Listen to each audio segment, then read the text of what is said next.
Pretty interesting week 12 slate for NFL DFS, where we've got some pretty fun games with high totals, but not a lot of premier standout plays. A lot of guys we like at various positions, and we're going to talk about them, but it's hard to differentiate who are the true loves across this slate. So as much as we're trying to tell you who the loves are, we're trying to tell ourselves who the loves are across week 12 for NFL DFS. We'll do that today by breaking down injuries, talking about games we want to stack, some offenses that may be on the ascent, then going game by game or going position by position, breaking down our favorite plays across week 12 for NFL DFS. This is a Heat Check, a FanDuel Research podcast. My name is Jim Sannes. I am a managing editor for FanDuel Research, joined here as I am every Thursday by Brandon Gdula. You can find him on X at Gdula13. He is on Blue Sky at Gdula. I'm on Blue Sky at JimSannes as well. He is a senior managing editor for FanDuel Research. Brandon, week 12 is on the horizon. Thanksgiving around the corner as well. How you doing today? Good. Trying to stay warm. Got a winter storm warning. We're supposed to get some snow, but that actually just got wiped off the app for now. So hopefully that stays at bay. I'm a fan of snow, but I don't really feel like shoveling this early in the year. So let's kind of delay that. But yeah, I mean, football wise, I don't know. I feel like a lot of this year has been, at least the last couple weeks, trying to figure out who are our core plays. I don't know if it's just a change in my process where I'm more skeptical of certain things, or if it's just that kind of year.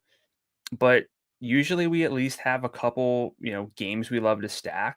It feels kind of different this year. I think this week too, specifically because there are a lot of heavier spreads, and I think watching the Lions do what they did last week is like,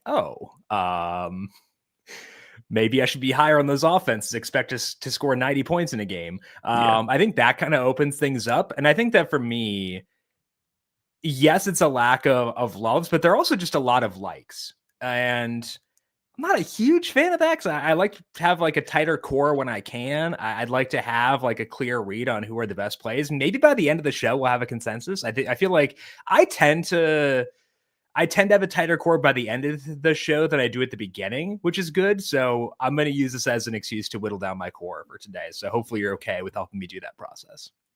Well, that's actually what we were kind of getting into, because I went in another sort of reality check here where it's like, hey, I like a lot of guys, only love maybe one or kind of one. It's Jawan again, basically.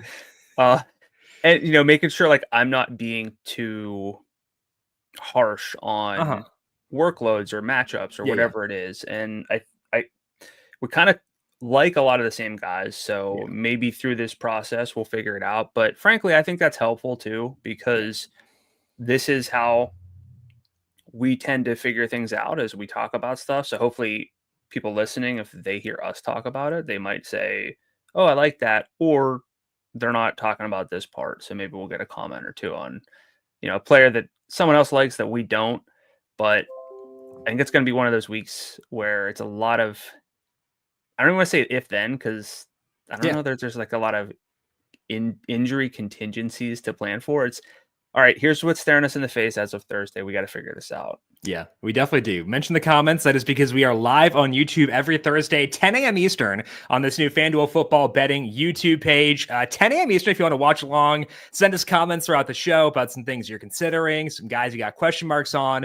Feel free to jump in the YouTube comments for that. If you're watching YouTube and like what you see, leave us a thumbs up. Subscribe there because we also have all of our Covering the Spreads streaming live on this same YouTube page as well. NFL Best Bets with Megan Payton later on today, and NFL Player Props with Aiden Cotter tomorrow, 10 a.m. Eastern, as well, right here in this exact same YouTube feed. And of course, the podcast is on the FanDuel Research Podcast feed. Search for FanDuel Research Podcast wherever you get your podcasts. Hit subscribe. And again, if you like what you hear, leave us a 5-star rating and review. Get ready to tackle the NFL action with FanDuel, America's #1 sportsbook, because right now new customers can bet $5 and get $150 in bonus bets if you win. The FanDuel Sportsbook app gives you everything you need to place live bets on the NFL all in one place. So when you get a hunch in the middle of the game, you can check out the latest stats, view live play-by-play, and so much more on the same page where you place your bets. You'll get started with $150 in bonus bets if you win your first $5 bet. Never waste a hunch and make every moment more. FanDuel, an official sportsbook partner of the NFL. Must be 21 plus and present in select states. For Kansas, an affiliation with Kansas Star Casino, or 18 plus and present in DC. First online real money wager only. $5 first deposit required. Bonus issued is now withdrawable bonus bets, which expire 7 days after receipt. Restrictions apply. See terms at sportsbook.fanduel.com. Gambling problem? Call 1-800-GAMBLER or visit fanduel.com/RG. Call 1-888-789-7777 or visit ccpg.org/chat in Connecticut. Visit mdgamblinghelp.org in Maryland. Hope is here. Visit gamblinghelplinema.org or call 800-327-5050 for 24/7 support in Massachusetts, or call 1-877-8-HOPE-NY or text HOPE-NY in New York. We kind of discussed already our slate overview for week number 12, Brandon. Is trying to identify who the loves are for this week. So to you, what are the key things you're focusing on from a top level perspective for this week 12 slate? I think whenever I have a lot of likes, it's making sure when we do our salary scroll, I didn't really give enough thought to this player. Or if you find someone, you already have someone in mind where it's a matter of, hey, this person's workload is a lot better than people realize. I could be one of those people not realizing.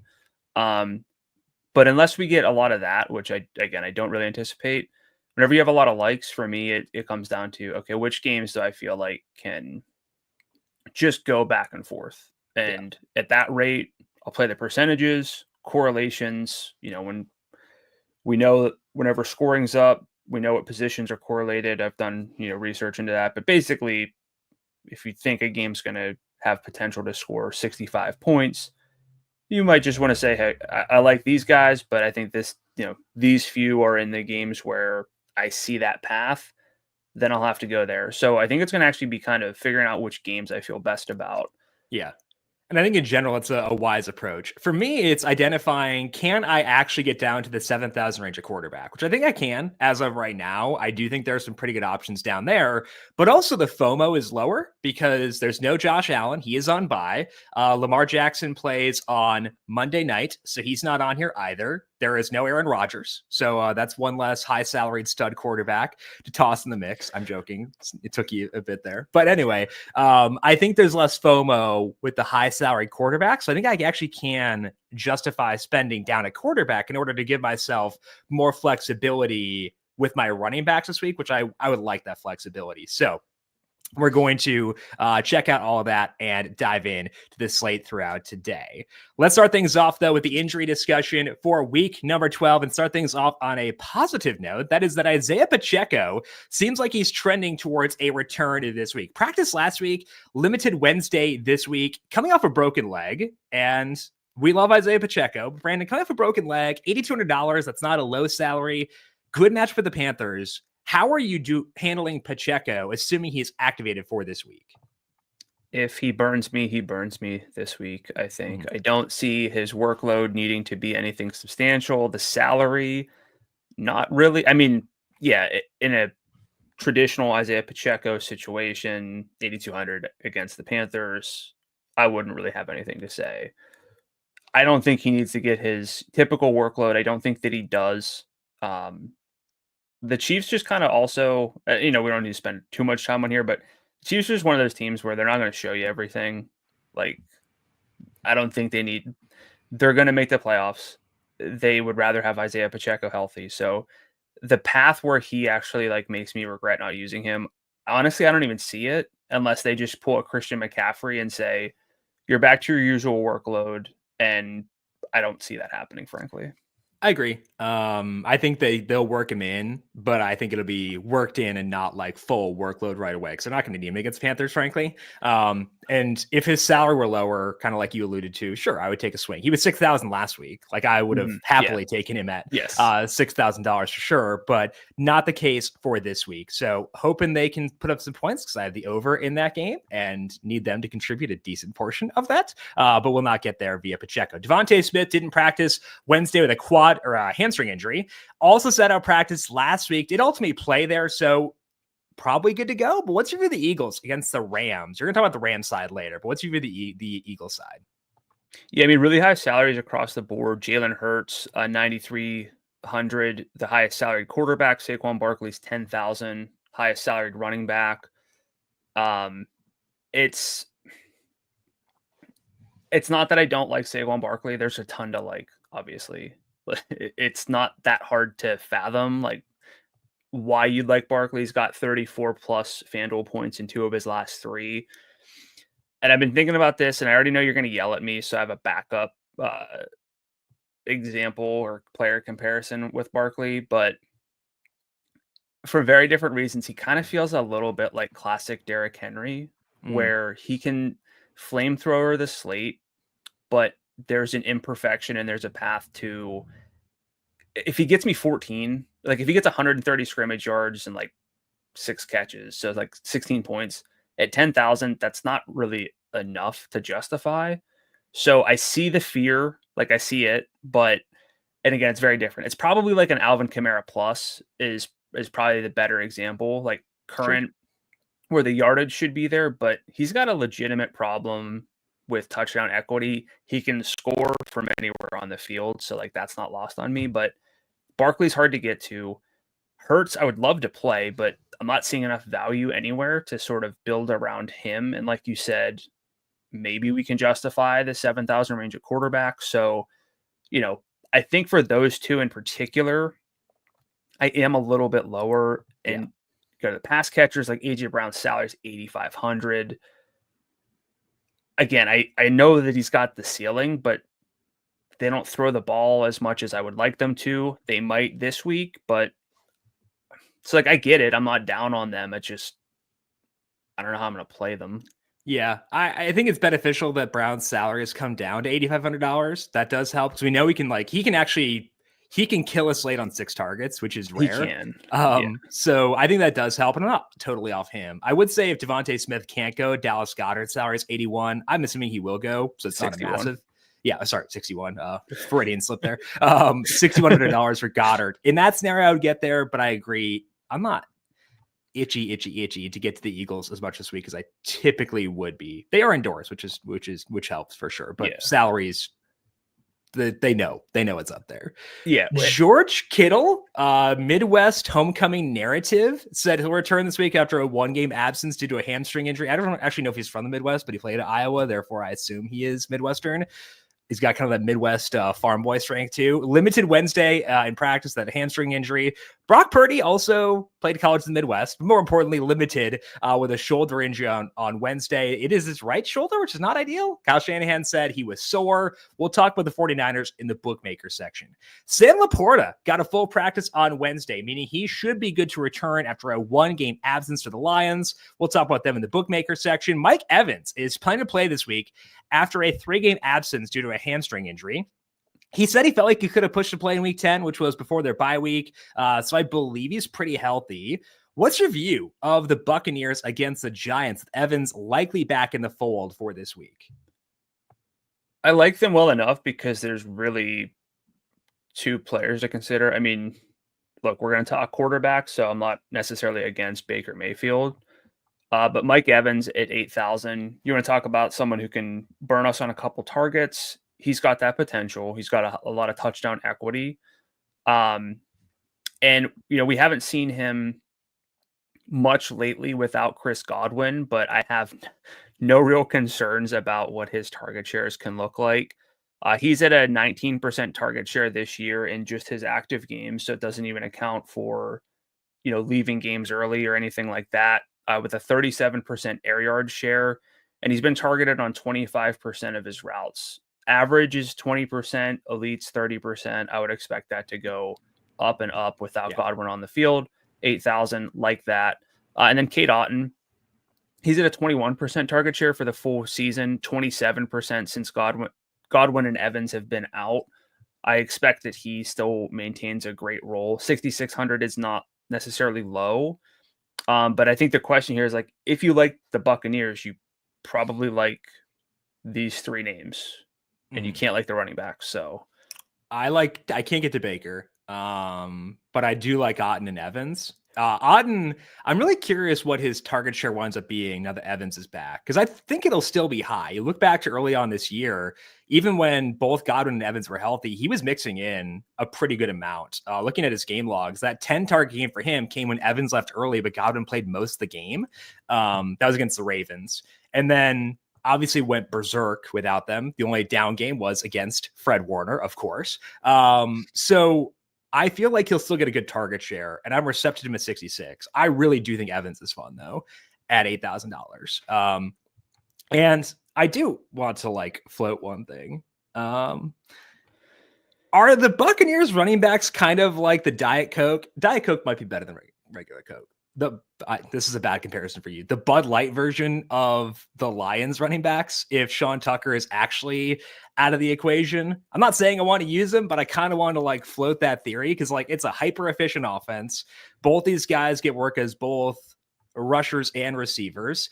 I'm not going to get to White and Irving this week, but like I have close eyes on them to see what their usage evolves as, because like both these guys get really fun usage as running backs.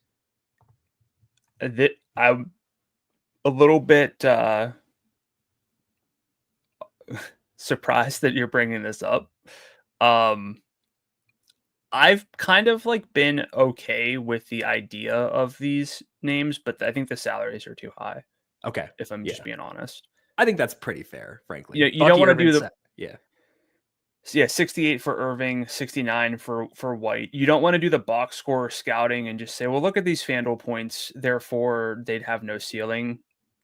Rachaad White's receiving role is good. There's no Chris Godwin, even though Evans is back. Like and it's kind of strange because you see them a good bit on red zone because, like you said, they're an efficient offense. Like as soon as the other backs started to mix in, I'm like, wow, Rachaad White's getting a lot of targets and looks kind of good and like rejuvenated in a weird way. Yeah. So I don't know. We do need salary saving. I don't see myself getting there. I understand where you're coming from, but on a full slate, I don't think they're going to be priorities for me. So does this kind of boil down to just like, all right, how many lineups, I guess, would it take for you to get to one of these guys? To Evans? No, sorry. To one of them, I'm probably not going to get there at all. So yeah. Okay. But Evans is good. Yeah, it's a good shout, and it's worth being thorough. Yeah. Let me ask it this way: in the same game, Rachaad White or Irving or Tyrone Tracy? It's still Tracy, but we'll talk about why. Let's just do that now. Tommy DeVito is going to start for the Giants this week, taking over for the recently benched Daniel Jones. I think DeVito sucks, and I think it's a pretty big downgrade for the offense. But I also want to use Tyrone Tracy. So how much does DeVito starting impact your view? Let's just focus on Tracy. I'm not letting you talk about Malik Neighbors on the show right now. How much does he impact your view of Tracy at $6,700 as like the lowest salaried viable back as things stand right now? Yeah, when I saw his salary being what it was, I was like, oh, cool, lock button. And then I'm like, wait. Yeah. It's going to be Tommy DeVito. That's tough. He played in 9 games last year. He started 6. His ADOT was 6.3 yards, which ain't great. His EPA per play was minus 0.33, which ain't great. But even if you adjust that for opponents, where if you play to the level of your opponent, you'd be a 0. He was a minus 0.28 on a per play basis. His passing success rate was under 35%. His sack rate was 17%. There's not going to be a lot of sustained drives here. And as much as I want to play someone with a great, frankly, a great talent, but also a great workload and snap rate in Tyrone Tracy, I don't know that you just force it. I think you have to ask yourself, what are the odds this offense is completely dysfunctional? And to me, the odds are really relatively high. And I need to like make sure I cap my Tracy roster rate accounting for that number. And like there are paths where there functionally doesn't pay off too. So it's not just like a 1-to-1 ratio there. But like I need to account for that for sure. They're going to try to run the football while they can. And so like that's going to be good for Tracy in that time. But like how long are they relevant? Like it's going to be pretty rough. So I'm going to get to Tracy is like 40% too high given the offensive concerns? I think so. Okay. I think so. Okay. You're asking him, and yeah, I've seen the headline that they're going to lean on the run game. Yeah. And yeah, that means more carries, but if you're just able to stack the box because you don't have, and look, maybe I think the Giants receivers are kind of good and fun. Yeah, like, they're good football players. Yeah, totally. So they could try to air it out and make some splash plays, but running the ball a lot doesn't necessarily also just kind of coming out and saying it is not a great vote of confidence for the offense. I kind of think it's not the same because I think Tracy's really good, but we saw Travis Etienne play 3/4 of the snaps last week in an offense that got just nothing, and he had 33 scrimmage yards. I'm not saying that's my expectation here, but high snap rate, dysfunctional offense can still lead to just some poor usage. So I would say 40% is high. Okay. I would go more 15 to 20%, and it would be tied to some Buccaneers. Okay, I think that makes sense. DeAndre Swift did not practice Wednesday with a groin injury. I didn't see him get hurt. I watched a decent amount of that game last week. Didn't see him get hurt, so could just be management for him. But if Swift can't go, how would you view Roschon Johnson at $6,100? Tough matchup, but probably going to get goal line and passing game work if he were to step in for Swift. Yeah, so maybe that helps explain some of the snap discrepancies last week. I think it's because they came to their senses about talent. Okay. Because I had to ditch this take a while ago, but we've come full circle, baby. Hey, we learn and we adjust. That's right. But and Swift then we adjust back to our priors immediately once we're given the leeway to do so. Swift played 77% of the first half snaps last week, finished with 54%. Johnson was at 44%, ran some routes. So, if there's no Swift, and you just mentioned, you kind of already hit on the fact that Tyrone Tracy is really the lowest salaried back we can consider. Potentially, I think we'll talk Austin Eckler a little bit. Okay. It's not great, but I think Ramondre is in that Eckler bucket as well. There's potentially Tony Pollard. There's Stevenson. There are some options, but none of them are great. If we get Johnson by himself, that's a bit different. Then I'd go probably 40%. I still want to cap it a bit because they're scaling back this offense. They have some pass catchers who get a lot of target. So he would probably be the standout, but I would still want to cap things. It's not like a Chase Brown 62, no Zach Moss, lock button, not for Johnson for me. I don't see it that way. Yeah, and it's the Vikings actually first in schedule adjusted rush defense according to Number Fire's metrics, so very tough matchup for him too. I think that the reason I would be inclined to agree with you on the 40% number is because he will get the goal line work. He's been doing that already, and let's say mix in an offensive lineman again, and he gets some passing game work too. So I think that'd be good enough to get to 40% despite the matchup and offensive concerns. You mentioned Tony Pollard. Tyjae Spears missed practice Wednesday with a concussion. They've been trying all year to limit Tony Pollard's reps, and they did so when Spears was healthy, but now he's not healthy. Would you consider Pollard at $6,500 against the Texans if Spears cannot go? I want to say, we were in on Tony Pollard earlier in the year. His workload was great. My fear is they will still find ways to limit him. They can do it. It's not, they don't have an abundance of other running backs, but to me, I kind of took this more as hey, we can't just give Tony Pollard an 85% snap rate and 20 carries a game. It's just not sustainable. And yeah, part of that was about Spears, but I think just as much was let's not do this to Tony Pollard right now. So I'd still keep it in check. He would be part of bringbacks. So we're talking going back to the top of the show, not part of every bringback or anything like that. But okay, if we have a lot of likes and a lot of uncertainty, maybe just go the stack route. I still view him without Spears at 65 where I could justify it, but that's kind of it. I think he'd be stacks only. And even then I would still be relatively low. Would you prefer Pollard without Spears or Tracy in the same salary range?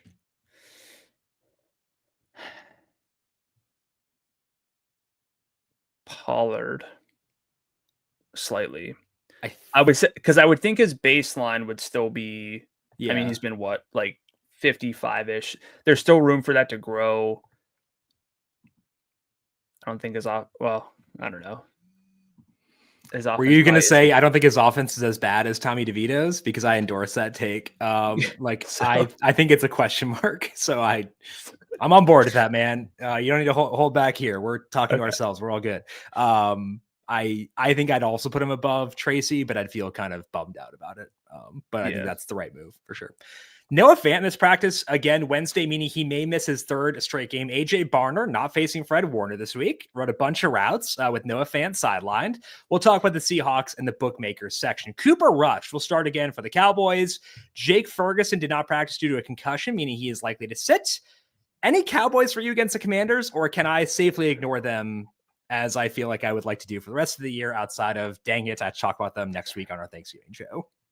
Yeah, what a bummer for the Thanksgiving show. But yeah, I mean, we'll keep it short. CeeDee Lamb, he's banged up, 8,400. No chance there. We're talking though, like running backs, Rico Dowdle, 63. I'm just doing my due diligence here. They came out and said he's our featured back. He's our starting running back. And he was in the first half, didn't do anything against Houston last week. So I can't even justify that. So no. Another team that doesn't exist is the Las Vegas Raiders outside of Brock Bowers and Jacoby Myers. I'll put him in there too. But both Alexander Madison, 4 for 28 last week. Alexander Madison and Zamir White both missed practice on Wednesday. Facing the Broncos, I don't think anybody who fills in here has upside. Like, I think Amir Abdullah was awesome in college, but that was a decade ago. So permission from you to pretend this backfield does not exist for the Raiders. Yeah, I don't see it. And it's against the Broncos, so I'm good missing out if there's anything here. I am as well. I don't care. Burn me if you must.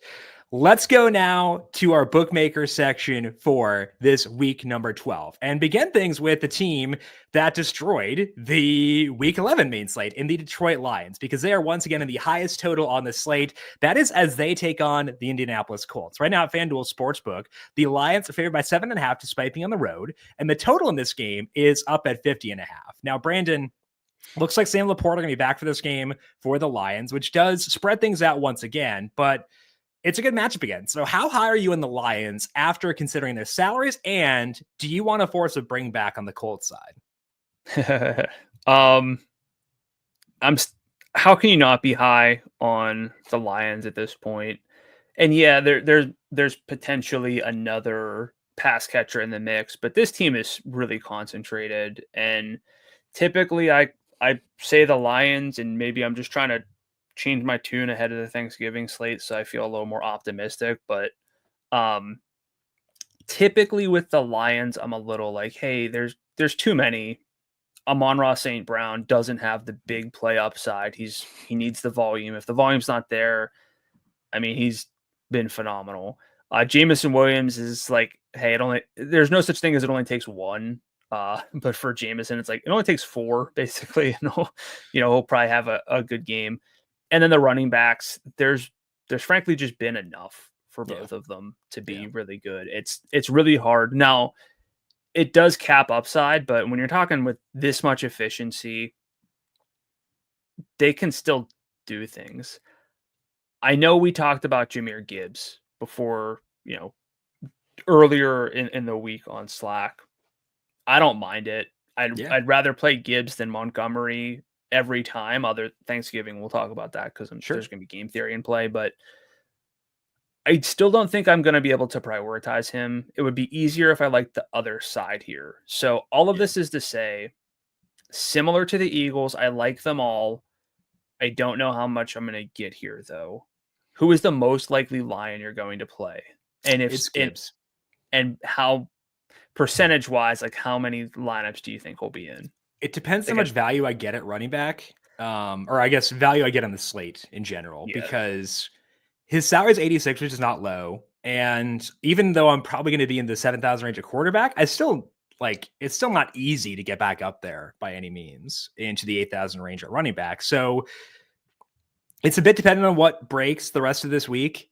If we get some salary opening up elsewhere, but I'd like to get there because if you look at him this year, 105 yards from scrimmage per game, that's actually equivalent to what Devon Achane has done in the games with Tua Tagovailoa fully healthy. And I think that Achane's going to wind up being very popular this week, which is fair. I'm not going to push back on that, but it's the same yards from scrimmage, better rushing yardage numbers for Gibbs. So probably higher odds of the 100-yard bonus. So he hasn't done that a bunch this year, just twice so far. But this dude can bust off a 75-yard touchdown at I'll say Eastern time for you, 1:15 p.m. Eastern. You can be dang it, he's got 16 points already. What was I thinking? That's something he can do. So Gibbs is my preferred Lion. I think Amon-Ra at 95 is tough. I know he just went nuclear last week. I agree with you on Williams at 68. That salary's come up enough where you do need a bit more out of him. Outside of Gibbs, though, I do like Sam Laporta at 58 because he's 58. The salary's come down. We're getting a tight end on a team with a 29-point implied total who just had 3 or 4 downfield targets in his most recent game, which was the game he got hurt. 6 targets, 66 yards, and a touchdown despite leaving early there. And he's facing a Colts scheme that I don't really respect that much from a pass defense perspective. So I think he just checks a lot of boxes now that his salary's come down. Our primary objection to Laporta before was he is oversalaried. I don't think that's the case anymore. And he gets me easy exposure to the Lions. So where are you on Laporta, given that the salary has come down quite a bit? Yeah, I like him. We actually have a couple tight ends in the 5,000 range, which is nice for once. That hasn't really been the case, in recent weeks. But speaking of tight ends, I'm just noticing that the Giants are letting up a catch rate over expectation of plus 13.4% to tight ends. It's a small sample. They haven't faced a lot of tight end targets, but shout out Cade Otton there. That helps.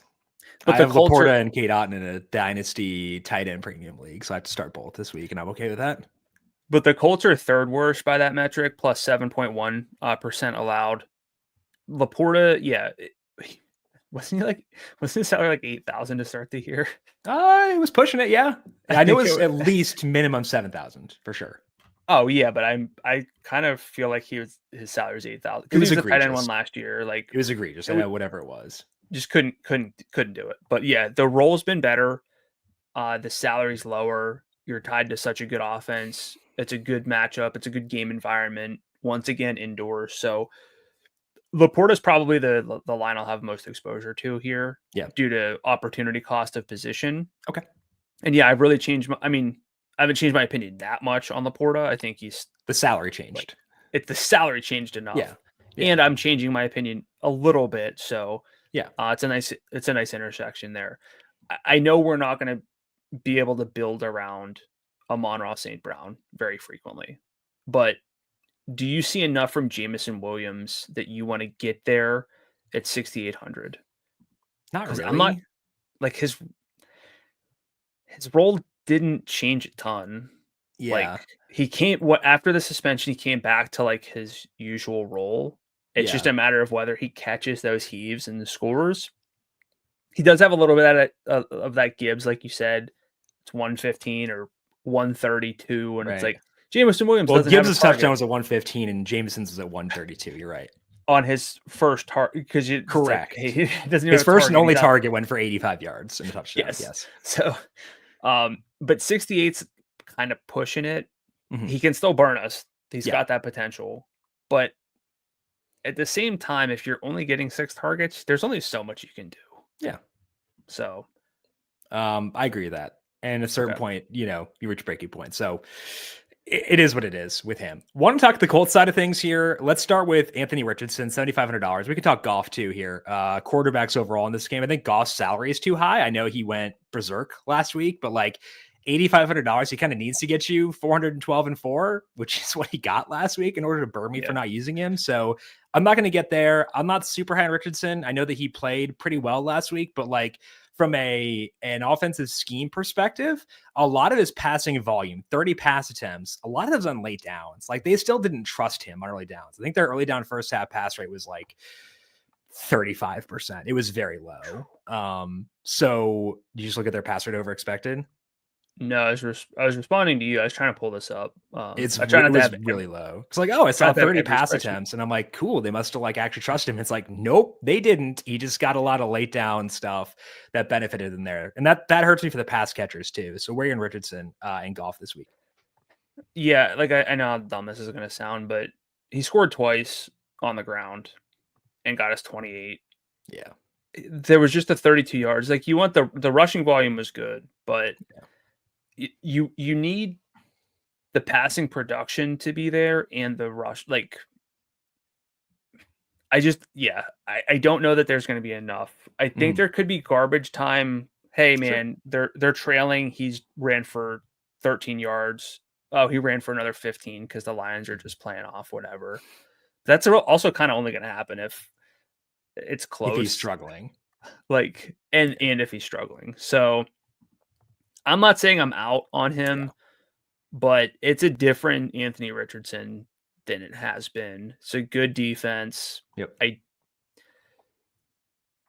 I'm probably not going to get there. Yep. Are you going to consider any other Colts? So I don't like using running backs against the Lions because their rush defense on paper is good. I know the stats behind it are not amazing, but like I think the personnel is good. They did lose Alex Anzalone, one of their key linebackers, to a broken arm this week. So maybe their rush defense takes a step back, but a lot of it is like their defensive line too. Jonathan Taylor's salary is $8,000. If you look at the games he has played alongside alongside Anthony Richardson, he's at 100.5 yards in scrimmage per game, 50 or 42% red zone share. So like those are objectively like solid numbers for a guy in the 8,000 range. And I believe he actually has the highest projected rushing yards this week in Number Fire's projections of guys in the main slate. So like decent odds of the 100-yard bonus. He's more efficient with Richardson in there. So I know the pass catching won't be there. There are chances that he gets vultured to the goal line, and it's not a rush defense I like to attack. But like he's the highest on my radar of this bunch. Do you see enough with Taylor to consider him at $8,000, or where do you settle in on him? Again, it goes back to I don't land on a bunch of loves by Sunday. I see how this game is the highest scoring game of the week where the Colts aren't completely irrelevant. Then yeah, I might as well plug in Jonathan Taylor because so much of the offense does flow through him. And yeah, the Colts pass rate over expectation last week, if you look at just their scrimmage plays, minus 17%. Yeah. Which is absurd. It's not like the lowest of the season, but it's one of the lowest. I think the lowest was like a Malik Willis game in week 2, but yes, it's where Josh Jacobs had 32 carries. It might honestly be the second lowest of the year if I'm just eyeballing it, which again goes to show what this team wants to do. Mm-hmm. Now, I'm going to ask you about somebody. No. Okay. What if I told you this player was If you cite a target share, I'm going to mute you because shares don't matter on a team with a negative 17 pass rate over expectation. But this player was full in practice last week and was full again Wednesday. Michael Pittman in a game where they should have to throw the ball more. He was full in practice, got 8 targets for 46 yards. I sent you a joke stat line on Slack when you mentioned him this week, and I'm pretty sure it might have been exactly the stat line. I'm like, I didn't realize this was exactly his stat line, but like, it's the most Michael Pittman stat line of all time. 8 targets, 46 yards. Like, here we go. The joke stat line I sent you is 8 targets, 4 catches, 30 yards with 3 fire emojis. Like, it's almost exactly what he did last week, and I didn't realize that. No, I'm not using Michael Pittman at 57. Absolutely It's called due diligence, Jim. Okay. I'm trying to do it. Any downs? I'm more receptive to downs. I'm probably not going to use him either, but I'm at least receptive to him. What are your thoughts on him at 69? Not at 6,900. It's too much to ask for, I think. Okay. I think that's fair. So let's move now to our second game of the week. Well, that is the San Francisco 49ers taking on the Green Bay Packers. Desperation spot for the 49ers because they're plus 172 to make the playoffs at FanDuel Sportsbook, which is, I think, sad because I enjoy watching this team. So I'm a bit bummed about that, but must-win spot for them. Taking on the Packers here. Total in this game, 47.5. Packers favored by 1.5. George Kittle said he's good to go. I think that's a boost for Christian McCaffrey because George Kittle is one of the best run blockers in all of football. Haven't gotten to gush about the Packers a lot this year, but how are you viewing them and the Niners in this one? Yeah, I like this game.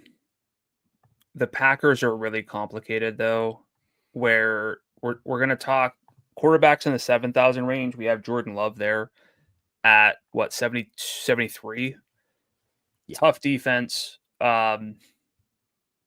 Really, really hard to stack because they spread the ball around so much.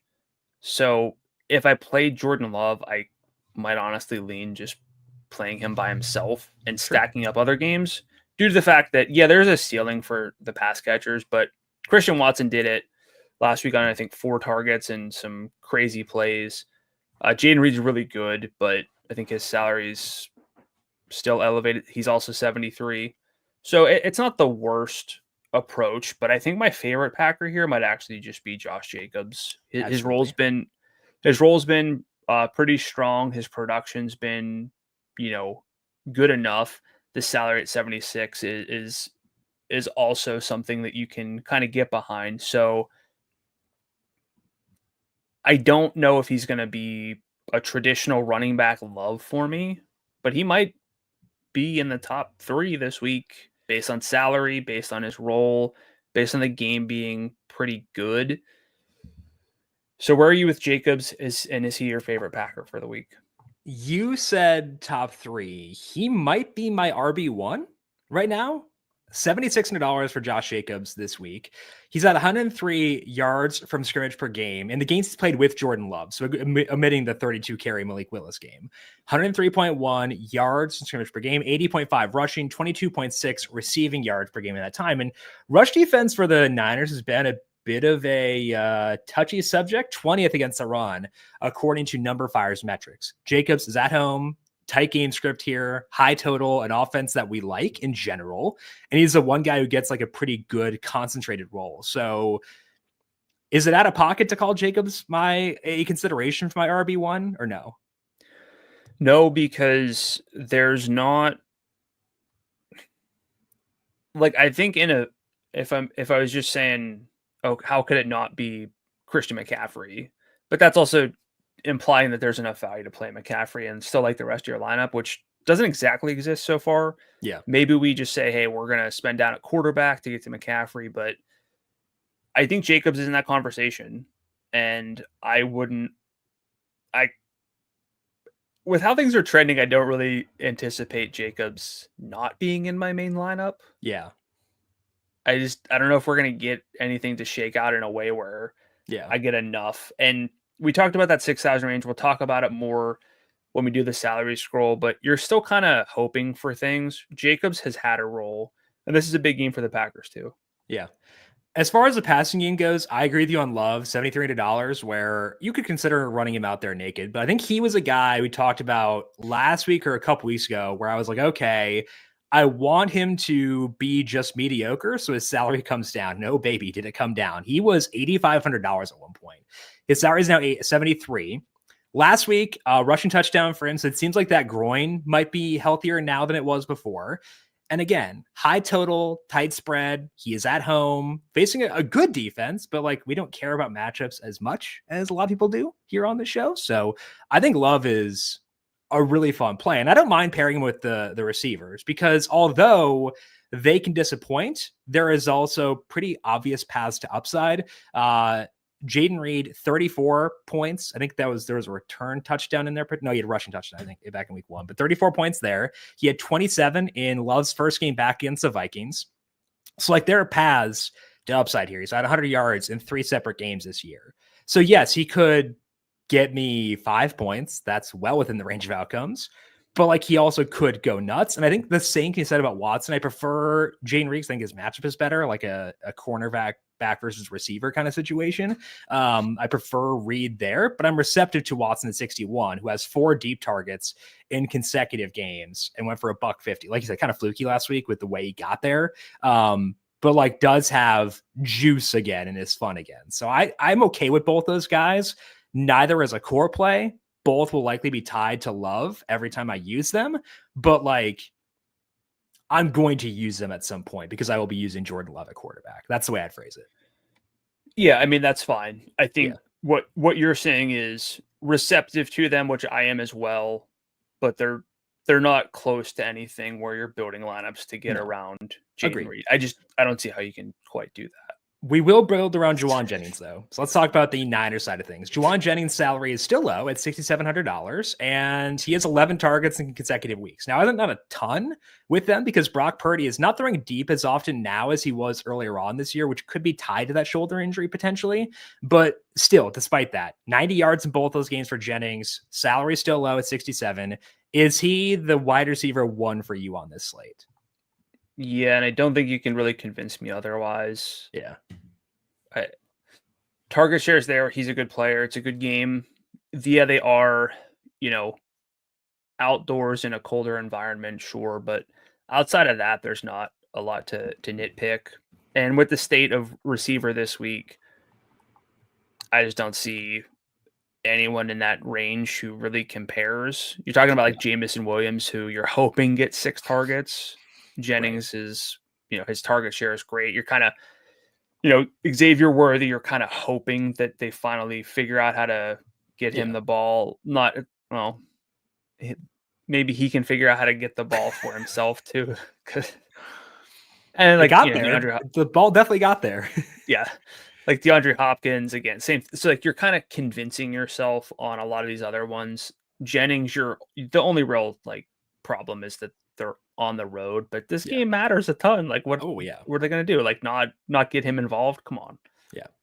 I agree with that. I think he's the wide receiver 1. I do want to get to Deebo Samuel in tournaments though. His salary has also come down about $1,000 to $7,600. He doesn't look good, like from a watching the games perspective, but like I do want to like try to keep in mind he's had a lot of long touchdowns called back this year, and those weren't that far in the past. And I know he had that calf injury, and maybe that's kind of lingering a bit here, but like if you think about, okay, Brock Purdy's shoulder is banged up. How do you overcome that? You overcome it with dump offs to McCaffrey, overcome it with gadgety stuff to Deebo Samuel.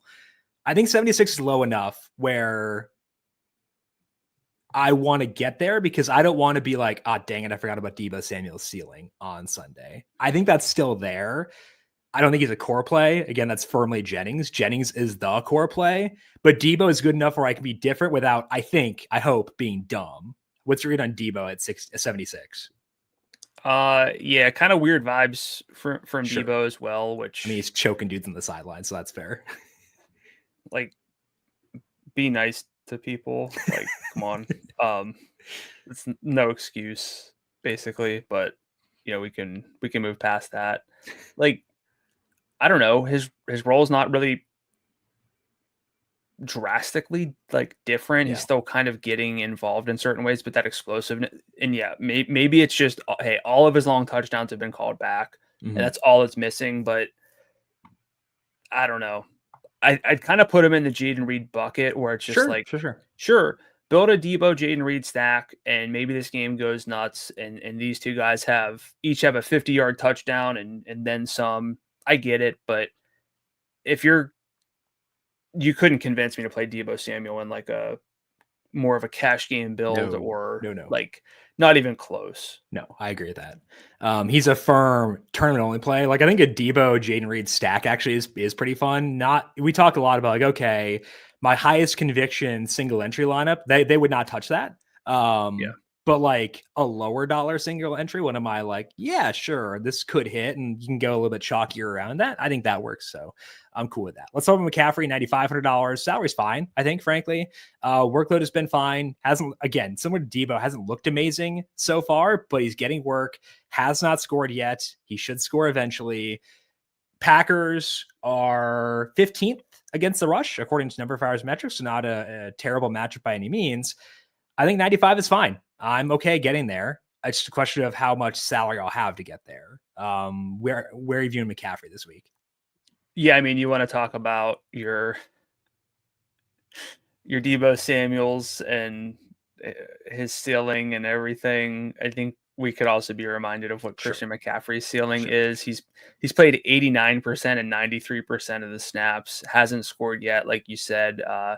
32% red zone opportunity share, which could go up, especially if Purdy is a little bit limited. Yeah, you can ask the question of like, hey, are they going to be able to move the ball? How bad is Purdy's injury? We'll have to kind of play that one by ear. But if like we get Purdy full by Friday, I don't know how McCaffrey's not the player you want to be your RB1. Like, let's say we know Purdy's full by Friday, McCaffrey or Saquon at 10,000. I might flip that and say McCaffrey or Mixon. That's fine. And honestly, Achane's up there. So it's like, I don't know, man. I think they're all McCaffrey over Achane, but you do make a good point about Mixon, who's his role is absurd. Tougher matchup for Mixon against the Titans, which I want to consider, but I don't know. I don't view him as a standout relative to those guys, I guess. I'm pretty ambivalent to who I get to up there. I'd like to be up there in general, but I think all four are at least appealing. This is very likely where my optimism once a year will come out, and it's McCaffrey's playing 90% of the snaps. Sure. The 49ers cannot afford to lose. No, you're right. Yeah, that's good about McCaffrey. Now, that's something I would argue against in most cases, so I'm objective enough to point that out, where if you were just saying that, I'd be like, yeah, but Kittle's coming, whatever it could be, I don't know. But I'm just optimistic on McCaffrey this week. Okay. I would like to join you. So count me in as him being. Do you need convinced though? Like, is it one of those? Like, do you think I needed to be convinced because I was a bit hesitant, but like your argument was actually good. So first time 10 years. I said actually intentionally there. So yeah, I think I needed to be convinced, but like I think that was more of an oversight on my part than anything. So yeah, I think that's fair. Yeah. Okay. Look, I get it with Mixon. We'll talk Mixon, but McCaffrey, come on. Okay, fair enough. Let's talk about what is, like, from a football perspective, the game of the week, because it has a lot of weird playoff implications. That's the Cardinals and the Seahawks. I know that's weird to say, but this is flipped. The Seahawks were favored. Now it's -1 away both ways. So it's basically a coin toss right now at FanDuel Sportsbook. -1 away both ways for the Cardinals and the Seahawks. Total in this game is up at 47.5. High total, tight spread, not a lot of wins, slight chance of rain, but who cares? First time divisional matchup. They have not played each other yet this year. Any reservations for you for Cardinals at Seahawks? You said this was the football game of the week. This might be the DFS game of the week. Let's party, baby. I love it. If you account for usage, like concentrated usage, upside, the fact that it's potentially a 2 QB game, you could convince me it's a no QB game, but I think Kyler Murray might honestly be in the lead as my QB1 for the week. I like it. I like a lot of names, but I don't like so many names that I don't know what to do with them. So I don't know. Am I too high on this one? No, I don't think so. I agree. Is this your favorite game? Is this your favorite game of the week? Your favorite game where you actually feel like you'll play a lot of stacks from it. Because like I would say like Rams, Eagles, sure, but I'm not getting too many Puka, Nacua, Saquon Barkley stacks if I'm being objective with myself. I think so, because like everyone here has pretty low salaries, frankly. Like the highest salary guy here is Kenneth Walker III at 81. No one else is in the 8,000 range. Like that's pretty easy to get to. So you can have a lineup where you just jam mid-range plays and stack this game to the fullest extent. Kyler Murray's salary 78, Geno 74. I think they're both very much in play. It's a 2-quarterback game. I agree. Geno, I have a really hard time figuring out because like it's a good matchup for them and they should want to run the football, but they also, I think, are incapable of running the football. So like at 74, Geno definitely works. So the passing volume is there. He can occasionally run as he showed last week because Geno's the best. I think Kyler's above him for sure. So I agree with that assessment. Talk to me about the 2 quarterbacks a bit more in depth. I mean, I'm going to start with Kyler because he's he does have that fantasy potential, and I know it's not lost on me that I said about Anthony Richardson getting to 28 points with two rushing touchdowns, but I believe more in Kyler Murray as a passer than I do Anthony Richardson. I don't think that they necessarily hide, Kyler like they kind of try to need to do with Richardson with that negative 17% pass rate over expectation. He's got viable pass catchers, a really good, I want to clarify, Richardson has a really good running back too, but Murray's got a running back. They can move the ball here, I think, and I just don't have a lot of concerns with Kyler at his salary. Yeah, we've seen him be kind of blanked. It can happen, but realistically, I find myself feeling best with Kyler of any quarterback once I account for salary. Arizona's number 5 or 7th ranked offense right now. How absurd is that to say, given that we both had our concerns around Kyler recently? And they're coming out of a bye. You get a stud rookie receiver. Yeah. A lot of reps, give him a bye week, figure things out. Trey McBride getting healthier, I'm optimistic here. I think so. Gino, I think my thoughts on him are he could pretty easily get squeezed out of my player pool. Yeah. He's a consideration, which is why I think it's a 2 QB game. But if I'm trying to narrow things down, he's probably one of the guys I lop off. Is that kind of where you settle in, where consideration, but not a must? Yeah. I mean, he's goes back into that. Hey man, I want to play. Maybe I just need to figure out this based on stacks, and I'm building some DK Metcalf, Trey McBride stacks. Why not filter in Gino here? But I don't think I'd be upset if I didn't really get to him. Yeah. So much higher on Kyler. Yep. Is he well, we can just talk about, we're almost to the salary scroll, so we can talk about that. But let's talk about the running backs first. Here? Yeah. James Conner is a borderline love. I mentioned that Jacobs might be the RB1. Connor's in that discussion, at least for me, at $7,700, because if the game is close, they lean on him, and they lean on him in key areas like the red zone. His red zone snap rate is 193% this year, despite the fact his overall snap rate is much lower than that. Conner on the season is at 94 yards from scrimmage per game, despite the fact they'll scale him back when they're blowing teams out. They'll put Trey Benson in there a bit. Amari DiMercato will work in there a bit too. 47% red zone share for Conner across this year. Do like him. Walker, I can't figure out, frankly, because he's out there a bunch. He gets passing game work. He's an objectively very good football player, but they just can't run the football at all. So I want to like him at 81. So I think that his passing game work is good. His snap rate is very good. I like the offense. They just can't run the football at all. So where are you on? Let's go Walker first and then Conner. Yeah, Walker. So he kind of came back and had some awkward snap rates, and then things got better. He's been at around 75% the last 2 games. You inject that into a game environment that I like. It's hard to nitpick that, especially on, again, I'm going to just say it more and more. We're getting close to the salary scroll section, and I haven't been convinced on a lot of players where it's oh yeah, these are the running backs who because of these I'm not there. So Walker in this game environment, sure, good matchup, is appealing. The best case I have against Walker is how much I love DK Metcalf. Sure, and I don't feel the need to play Walker and Metcalf together. I think I can do better than that process-wise. But I'm not worried about the snap rate. It's a good matchup.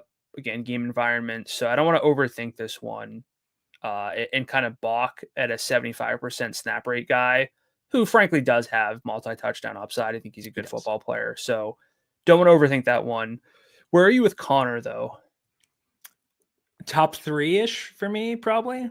For the slate? Yeah. Am I higher on him than you? Again, maybe, but I don't. It's partly salary related, because I think that both he and Jacobs get me a good ceiling in the mid 7,000 range, and I think that's pretty appealing. Yeah, I think it's between Jacobs. I mean, Jacobs is really emerging as my RB1 here. again after all this, but Connor is in that mix. The hardest part here is, it's easy to say that and say, like, look, we don't have the salary to get to Saquon or McCaffrey or Joe Mixon, but those are the guys these guys can, in a perfect situation, kind of match an okay game from those studs. Yeah. But like, if we're being honest with ourselves, we got to make sure we find ways to, if we want to, get to Barkley, McCaffrey, Mixon, Etienne. So it's kind of lowering me on Gibbs a little bit in a sense, but fair. Yeah. I think that's those guys. And Etienne, it's a sort of either way. You'll talk about the Dolphins in a bit. Maybe you'll convince me on going all in on Etienne, but so I like Walker. I like Connor. They'll probably be in my top 6, top 5, cool. Especially Connor. We're close enough to the same page then. Let's talk about receiver. You mentioned the DK Metcalf is among your favorite plays in the slate. Salary for him is $7,900. I am in agreement with you, but I'll let you go first on DK and what draws you towards him. Oh, everything. Frankly, he's going to get downfield work. He got 4 downfield targets last week, 29% overall target share, and it's a good situation for him. Tyler Lockett, I think, is finally being phased out. Not that DK really struggled with his market shares to begin with, but Lockett would eat more of the downfield work. That's kind of gone to Jackson Smith and Jigba a little bit, though, too. So it's not that, hey, DK is going to get 80% of the downfield targets, but he does everything you'd want, gets red zone work, can score, can make his own plays. So DK, I think Jawan is, assuming that Purdy's healthy, Jawan's my number 1, but I think DK is just shaping up as my wide receiver too. And I think I want to try to prioritize him. His ceiling is still there. As you mentioned, the downfield targets were there last week. His overall target share is phenomenal this year in the games he has played. 7 catches, 70 yards for a guy with his explosion is sick. So like, I think that he can still break a slate, and I'd like to be on him for sure. I think that kind of you were alluding to this, but he is in a firm consideration for like a single lineup kind of play for me this week. Don't mind JSN still at 75. Did get more downfield work last week. I think he has now 5 consecutive games with multiple deep targets. Now DK missed a couple of those, so that does influence things for sure. But 110 yards last week on 10 targets. I always have a hard time with these like lower ADOT guys because I'm like, you really need to have like 10 catches, 100 yards in your range of outcomes to get there without deep balls. But that's kind of what his stat line was last week. So I'm there now with him, whereas I was not before. $7,500 is not low, but like I prefer Metcalf by a good amount. But I'll get to JSN this week. Are you kind of in the same boat? Yeah, I mean, I've been more on JSN than you. Yeah. But his role is kind of blended between like what his role was and Tyler Lockett's role a bit. So that helps. You are kind of asking for a perfect JSN game for him at 75. And I'll be honest, we've seen Jackson Smith and Jigba have like some breakout games already this year in terms of workload and target share, and then it kind of went away.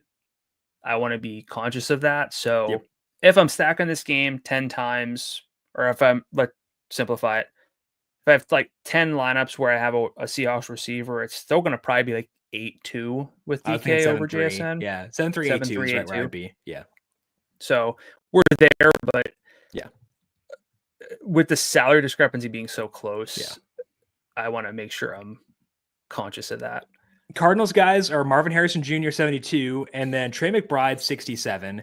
Harrison's role still is not ideal. Gets a ton of downfield work, but doesn't get a lot of intermediate stuff. He did get in that Dolphins game, but then it immediately went away, which is annoying. So I have a heavy preference for McBride at 67. I think if you gave me like, okay, you've got 5 lineups where you're running out Cardinals dudes, I might go like 3 Connor, 2 McBride, and maybe I put Harrison in one of those as like a double kind of thing. I don't know. If I'm using Kyler, I have to use Harrison. So like I know that I'll use him. He'll be my player pool, but he's not a standalone play to me. How are you viewing him and McBride this week? Yeah. So again, I think there is a real level of rookies post by getting more acclimated. Yeah, there's the rookie wall. I understand that, but I mean, he hasn't been like overly used to the point that run a lot of wind it's not like he's getting like Malik Neighbors like 45% Yeah. target shares every game, and it's like, hey, we gotta cool this down. The thing that really stands out for me, and I always care more about downfield work, but he's the one who's going to lead in downfield work anyway. Yeah. He's got a 41% end zone target share in this offense. Like, he can score. Yeah, because Trey McBride is legally not allowed to run into the end zone. He can run the football there with a rushing touchdown, but he cannot run there. Like McBride's got he's got a 30% red zone target share, but the end zone targets, which can happen from outside the red zone, like Marv gets those, he'll get some deep shots. So I'm with you where you can't like this game, you can't like Kyler and just say no to Marvin Harrison Jr. Yeah. But if I'm building one stack in this game, it's very easily just going to be Kyler with Trey McBride and DK Metcalf, and I'll figure it out from there. McBride's salary is $6,700. The fantasy point total is going to be muted, but again, that's because he has not had a receiving touchdown yet. Does have one rushing touchdown, but 124 yards against the Dolphins, 96 yards against the Packers. That game Harrison left early, but like still nice to know it's in his range of outcomes. Salaries come back down to 67. Of the non 5,000 range tight ends, he's my favorite. Is he the same for you? Yeah, by a good margin. I would like to get here. Yeah.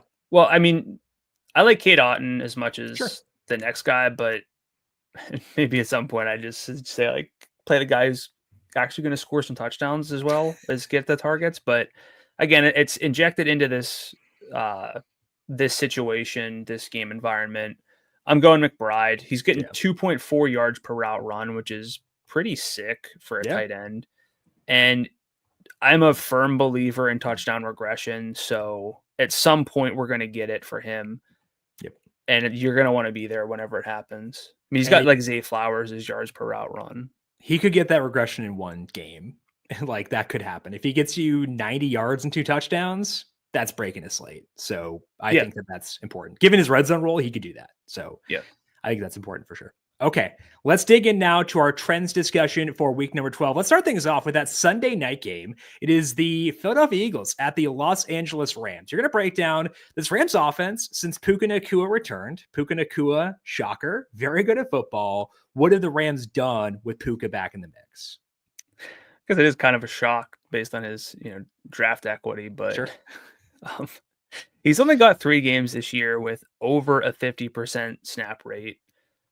And just 2 where he's played at least, a more typical role of 75% and 81% the last 2 games. So like, depends on what you want to look at, but I'll kind of give you the TLDR here.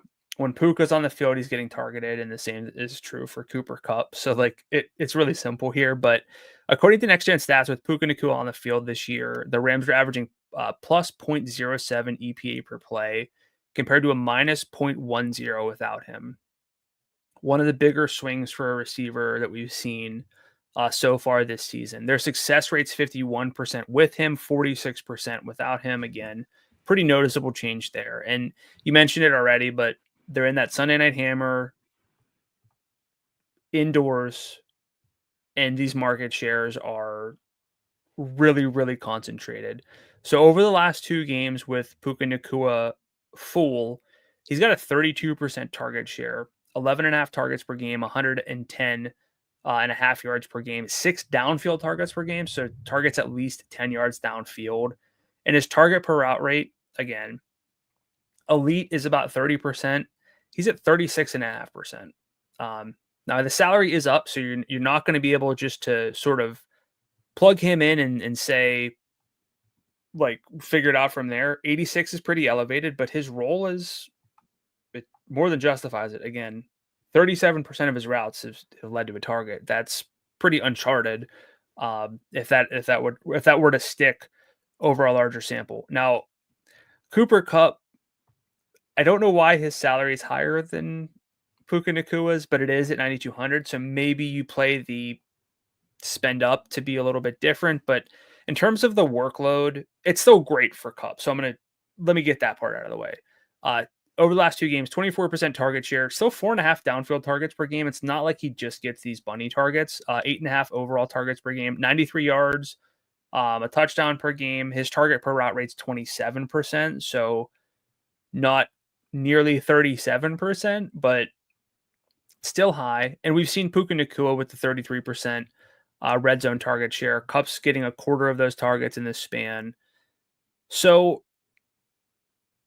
they're going to get the ball a ton, especially Puka Nacua, which I absolutely love because he's really, really good at football.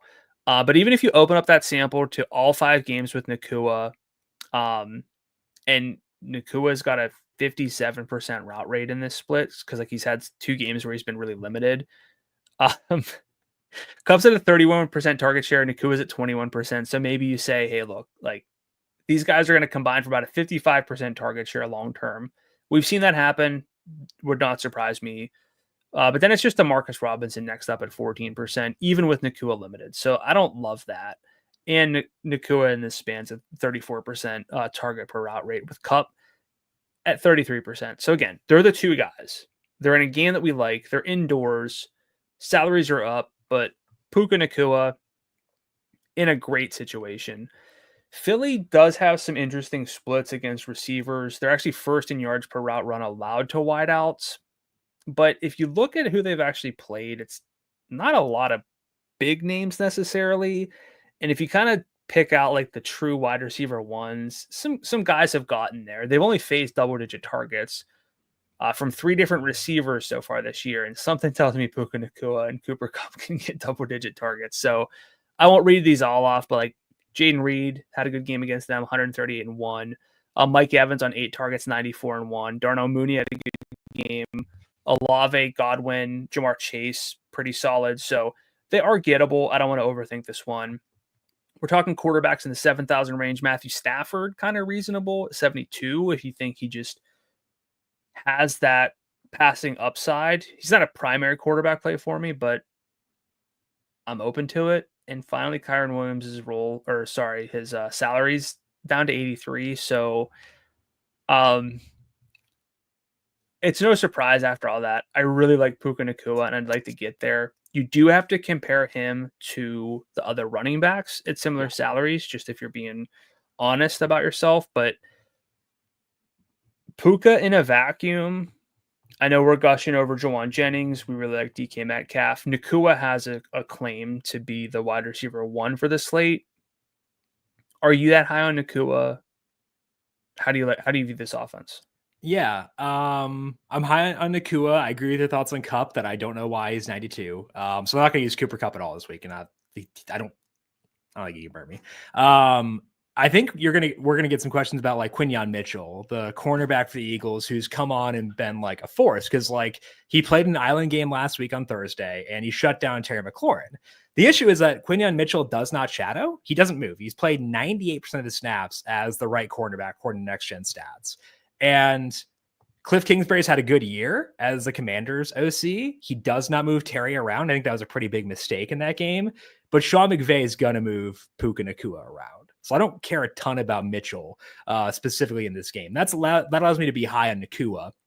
I also do think that Kyron's interesting at 83. I know I've poo-pooed him plenty, but that was when his salary was $9,200. It's come down almost a full $1,000. 83 right now. He's still at 88.6 yards from scrimmage per game, but a 50% red zone share. That's come down a bit recently because they can actually throw the football now. So I don't like him as much as I like Jacobs. I don't like him as much as I like probably Connor, but like he's fine. I'd probably go Gibbs over Kyron too. So maybe I just don't wind up liking Kyron, but like he's come down enough where I'm okay with him. I'm probably not getting to Stafford at 72. I know he's been a lot better recently and he's very efficient with Nacua out there, but I feel better about Love at 73. I like Kyler in that range. Okay with Geno. So mostly Nacua for me on this team, I think. Yeah, I agree. And then you get into that question of, I mean, I don't know how you build around 3 stud running backs and get to Nacua. So you're going to have to ask that question. And we can love Nacua all we want, but I mean, would you go Nacua we don't really build lineups this way exactly because we try to jam in 3 running backs, and I think this week is definitely a 3 running back week. But like Nacua or Gibbs. Okay, you answered that a lot faster than I would have. I think that's fair because like I understand why you're lower on Gibbs, so like I can't push back on you for that. But I pick Gibbs. Personally. Would you go out of your way to play Nacua with like an AJ Brown or a Saquon? Because I think it's important. I think I should try to jam in game stacks here because this total is high, spread is tight. I think I should try. Yeah. It's so easy to say I can't do it, and it is hard. Maybe we get some value. Maybe like we get the Roschon Johnson. Maybe this is where you go with a Hunter Henry and a bring back situation for a team that could be fun, which I'm segueing into. So there are going to be some ways to do it, but as much as I like Puka, it's still a bit difficult. The question for me about Puka is not about the running backs. It is about a wide receiver who is directly below him and Tyreek Hill. So let's talk about the Dolphins because I wanted to dig into them because they're facing the Patriots this week. And I think that kind of is a fun game. My model, I took the over when it was at 45.5. It's now up to 46.5. So not as much value there. I've got a 47.9, I believe, but it's up there because Drake May is fun. But also it's because the Dolphins offense is back and cooking right now. For the full season, Tua Tagovailoa is at 0.26 passing net expected points per dropback. That ranks 3rd in the NFL behind Lamar Jackson and Jared Goff. That is even when you consider how much he struggled early on this year. If we look just since he came back from the concussion, Tua's up to 0.37, which ranks 2nd behind Lamar because Lamar's a freak. That's insane. You need Tua to get you 300 yards and 3 touchdowns for him to be a good DFS play. But he had 288 and 3 last week in a game where they did not get pushed back from the opposing team. They might not get pushed here either because they are 7.5 point favorites. I've got them at 8.5 personally. But he's $7,700. He's firmly on the radar. He is spreading things out, though, which is atypical. Tyreek Hill leads with a 20% target share since Tua's return. Jalen Waddle's at 13%. That's because Devon Achane is at 20% and Jonnu Smith is at 19%. Tyreek is getting all the high leverage stuff, though. He has a 50% deep target share, 30% in the red zone. Tyreek is not a yardage upside in this span, but it's still in his range of outcomes. And he also got into practice on Wednesday, which he did not do last week, or we practiced limited before the Monday night game on the Thursday, but then was out the rest of the week. So maybe the rest is getting a bit better. I'm really into Tyreek Hill at 83. Waddle's salary is down to 59. He has not had more than 57 receiving yards since week 1. And his shares are worse than Hill's. I will use Jalen Waddle lineups with Tua, but that's it, which is shocking given how low his salary is. Jonnu's salary is 56, low enough for me to use him, give him my thoughts on the offense. As far as Achane goes, he's right by Joe Mixon, who I like a lot. I can't view Achane as a priority because I have come around to you where you're like, we should just use Christian McCaffrey. It's probably correct. But I really do think he's good enough where I'm like, I don't hate the 91. So I'm on Tua, love Tyreek. They could wind up being in my highest dollar single entry lineup for this week. I will use Waddle in stacks. Good with Jonnu. How do you feel about the Dolphins for this week? Yeah, so it is spread out, but it's also spread out to just 4 names, which is helpful. Sure. Really kind of 3 names if you don't give Jalen Waddle that pity invite to the party. But in terms of target per route rate numbers with Tua back, they're pretty strong. So you don't need as much overall passing volume. You're correct that they're spreading it out, but it's not as bad as the Packers, for example. Sure. There are fewer names involved, but you still want someone to lead with more than a 20% target share in that span. It's kind of just tough. So there's that. Now, this is a divisional rematch. However, neither starting quarterback is the same as what we got in that first matchup. So I'm not that concerned about it. Maybe this is what it takes to get a Tyreek Hill game, but would you bet me FanDuel points Puka Nacua versus Tyreek Hill? Because I think that Hill's ceiling is better. A bet is based on a median outcome, and I think that Nacua's median outcome is better. So no, I can't. Yeah, but it's also a matter of how likely we understand what Tyreek Hill's ceiling is. I think he's Jamar Chase from earlier on this year, where the target share has been low, but we know that's not going to be the case. I know this wrist injury is a legitimate thing, but like, if you bet me Tyreek Hill's target share over under 25%, I'm taking the over. I would do that bet. Okay, just I'm not doing that. Okay, I think to me, like Puka versus Tyreek betting me, it's a thought experiment on how likely you think he is to hit his ceiling. Because I understand what his ceiling is. Like his ceiling is 180 yards and 3 touchdowns if everything goes his way. But how likely is it with his wrist injury, with his target share, whenever we can play? Because it comes down to you're building a lineup. You can play Puka or Tyreek Hill. I'm playing Tyreek Hill in a tournament. It's not like Puka doesn't get downfield work. It's no, yeah. I hear you. And it's Hill's injury. So I don't want to, if I frame it like that, it's going to sound like I don't like Tyreek Hill, and that's not the case. But I'm just a little bit more skeptical on the odds he hits his ceiling. But what would help him hit his ceiling is if there's pushback here and this game goes back and forth. So what do you think about the Patriots offense? I think Hunter Henry is one of the best tight end plays in the slate at $5,200. He actually gets some yardage, which is weird for a tight end. Also weird for a Patriots player, but he had 92 against the Jags. Drake May played in that game, 41 of the touch, and I believe that was May's debut against the Texans as well. 63 last week against the Rams. I think that Drake May is a good quarterback who is playing pretty well right now. His tight end, who he throws the football to, is $5,200. I don't want to overthink that. So I think for me, a Tyreek Hill, Tua Tagovailoa, Hunter Henry game stack, and then figure out the rest is very, very attractive because the salary's tied to those guys and what it allows me to do elsewhere. That to me is pretty hot. I don't hate Kayshon Boutte. That feels really weird. His salary is 51. He gets the deep targets from Drake May. He's running literally every route. So I would need 10 Tua lineups probably to get there, but I might have 10 Tua lineups. So I think Boutte's at least on the radar is what I would say. But Henry to me is the core play on the opposing side. Yeah, Henry's averaging 53 yards in May's full games. I like him. I think he's a pretty easy one, especially at that salary to justify. I'm not against Kayshon Boutte necessarily, but it's okay if you are. I would not blame you.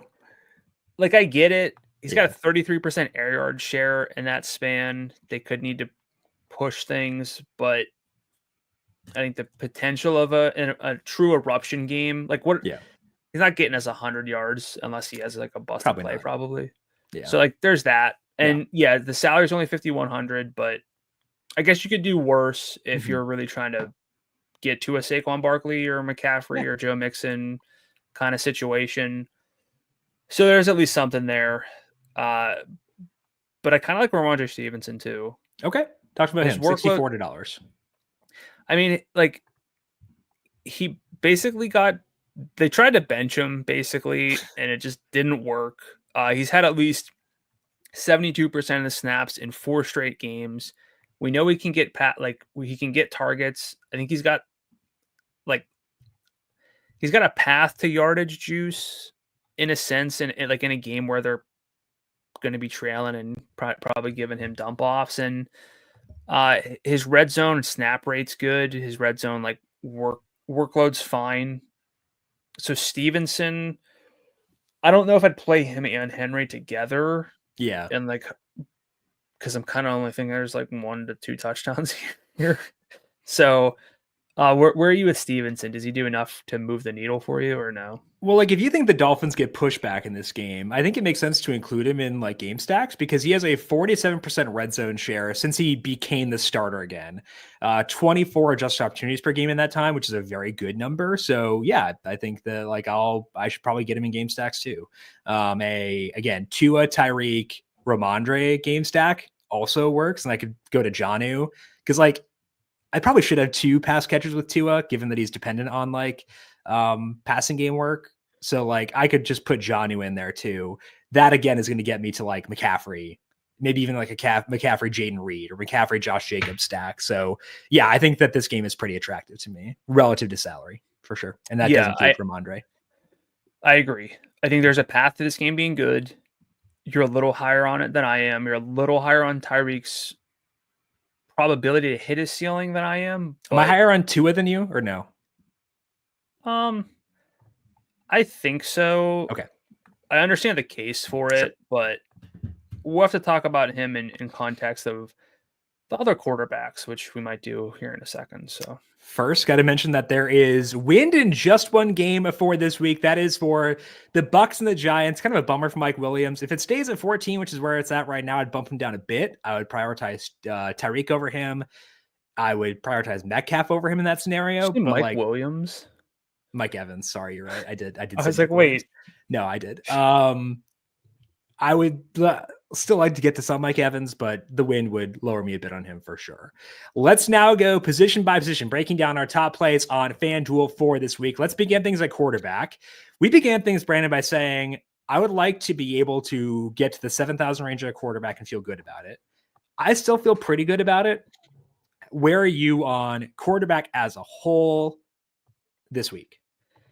The only player I really fear, maybe I should fear Jared Goff again, but the only player I really fear is Jalen Hurts. I mean, for as good as Jaden Daniels has been, he has not once torched us. He doesn't have 30 in a game yet. I don't expect that there's enough reason to push Jaden Daniels heavily. Maybe Dallas surprises us, but I don't see it happening. So it's really about Jalen Hurts. And I don't have a strong case against them. Like, it's just more of a, I don't know if I can build around him, so I hope he doesn't score 3 times. Yeah. Like on the ground. I agree. With Jaden Daniels, I think the best pitch for him is they could go Lions against the Jags on the Cowboys. I took their team total over. I took the alt team total over because they faced a lot of good teams recently. The Bears, the Steelers, and the Eagles are all top 10 in number fire schedule adjusted pass defense. So like his downtick kind of makes sense. He's had the mini bye to get that rib injury healthy as well. Has still run 8, 8, and 7 times. 8, 8, 3, and 7, I should say, since that rib injury. So like, he's still running a good amount. Just hasn't had like the yardage. No rushing touchdowns for him since all the way back in week 4. So I agree with your thoughts on the ceiling. There's not as much of a I need to get 30 for Josh Allen kind of situation this week since Josh Allen's not in the slate. So I'm probably not going to get there, but I did want to at least like give the case for him, at least not totally gloss over him. Yeah, there's a situation where they do that, but they haven't been doing that. And well, they hung 40 on the Panthers, but it was a game where they had Marcus Mariota. So so they could do it, I guess. Yeah. I agree with you on Goff. Not going to get to Mahomes. No Purdy for me with the shoulder injury. Bo Nix is $8,000. Sick. Not going to get there. I think the next guy I actually want to consider is Kyler. Did I skip over anyone you liked in that range? Yeah, maybe a little dismissive of Bo Nix in this spot, but it's because of the opponent, not because of him. He's playing good football. He's good for fantasy because he runs. It's just the Raiders stink. What did Atlanta do last week? Fair enough. But he also threw for 4 touchdowns, and I don't expect that to be the case with him super, super often. I don't mind Cortland Sutton. We'll talk about Cortland Sutton later, but I don't really want to get to Bo Nix. Yeah, like I'm streaming Bo Nix where I have Josh Allen, but I'm probably not going to get out of my way to play him in DFS. So I think the first name that I really, really take a long look at is Kyler Murray at 78. I think he's still standing out to me as the QB1, but I'll move off of that because Kyler's not invincible. He can this is one of the most frustrating offenses in football. You see him a lot in the afternoon on Red Zone, and it's like, oh, cool, the Cardinals are starting up. Time for some points. And then they got 3 points at halftime. Kyler's just throwing indications, and it's like, what are we doing here? So I don't feel as great with Kyler Murray, like locked in as my QB1, but I don't know that I'm going to like put Tua over Kyler. I'm not putting Stroud over Kyler, Anthony Richardson. So it's kind of he's the guy until I'm proven otherwise. Mm-hmm. Where is Kyler for you on the list? The more I think about it, the more I think I should put Tua above him. I don't know if that's like just because we just talked about that game or what, but like I just feel like 250 and 2 is way too common for Tua. It could be, yeah. But 250 and 2 is also not uncommon for Kyler. No, I know. Like, Yeah. that's not lost on me, but I do think the odds of getting 30 are higher for Kyler than Tua. Probably. Yeah. Like Tua's not going to run for a touchdown. We know that. Yeah. But I also think that his odds of getting me 350 and 3 are higher. So I don't know. That's fair. I'm still thinking through that one. I did want to at least mention CJ Stroud, given that Nico is back. He had a 77-yard touchdown call back on Monday night. They are at home. They are indoors facing the Titans, who are 14th against the pass. It's been declining ever since they traded Ernest Jones. So it's like they've been kind of falling backwards there. I don't know if I'll get the Stroud. He's kind of like Geno, where it's like, yeah, probably gonna get locked off my player pool, but like I didn't want to fully gloss over him. Because like on a slate where there's no firm answers at quarterback, it could be like, okay, CJ, remind us what you can do with Nico out there. CJ Stroud, Nico Collins stack, figure out the rest from there. I don't want to fully dismiss it, but he's kind of in the Geno range for me. Yeah. I'd rather not make him like my QB1. No, not QB1, but I want to consider in the player pool. Yeah, but I mean, not to be this guy, but you've thrown out a lot, and you want some Jordan Love. You're open to Geno Smith. Like, I think that Stroud might be my QB4. I could see him inching in there with Tua, Kyler, Love being above him. Okay, let's round this out at this point, and then circle back. Any Richardson for you? Nope. We're kind of okay with Geno. Mm-hmm. We're okay with Love. I'm probably higher on Stafford than you are, but yeah, and I'm higher on Love. I'm going to go out of my way.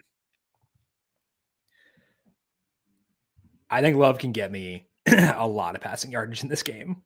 Yeah. So I want to at least make some room for him, is what I would say.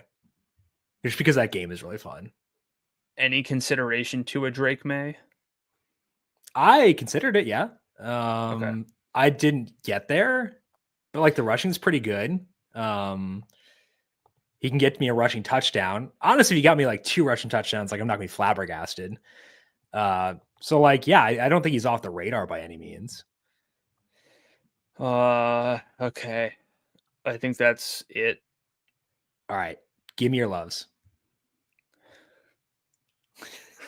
This is like I might pull a wild card here.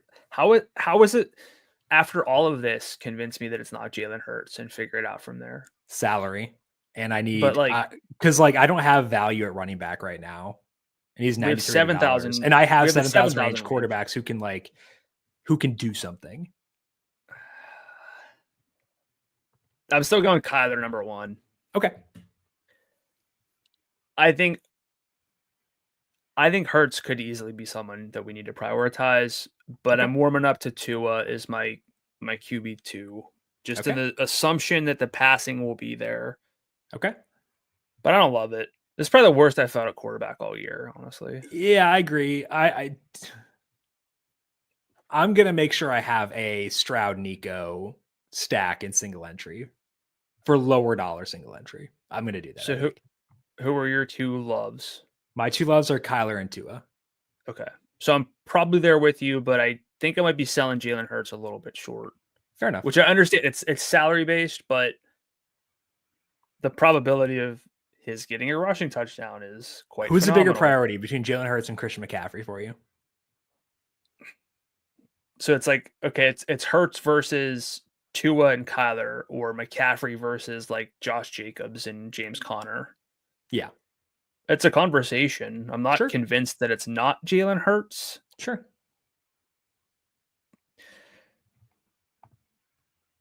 Are you going McCaffrey then? Yeah, I think so. Yeah. How are you ranking the 9,000 range running backs? Saquon Barkley, 10,000, not 9,000, but 9,000 above. McCaffrey, 95, Mixon, 93, Achane, 91. So I'm going to go McCaffrey number 1. Okay. It feels a little silly not to put Mixon number 2 with how good his red zone workload is. Mm-hmm. I know it's a tough on paper matchup, or tougher than we'd like it to be, but this team can move the ball still. And the reason I'm low on CJ Stroud, or just lower than you, is they just hand it off to Joe Mixon when they get near the goal line, and I don't love that. But if they get a 77-yard bomb to Nacua Collins again, they won't get near the goal line. That's true. It is true. Mixon wouldn't have that first one. Yeah. I'm gonna go McCaffrey, and if I'm factoring in salary, Mixon over Barkley. Okay. 700 is a lot this week. No consideration putting Achane in the top 3. No, as someone who has a season-long share where I'm really interested in him, I see too much Jalen Wright and Raheem Mostert near the goal line. It sounds like Raheem Mostert had a conversation with McDaniel about like his role, and I think they see eye to eye now, I think was like the quote, but could be some squeaky wheel narrative stuff here. Okay. So it's good to know. Similar to like Tyreek, I see the upside. I know what the ceiling is, but I'm just I'm not seeing it as likely as maybe you might be. So how do you rank these four? I agree with you. I think he's 4th. I'd probably go McCaffrey 1.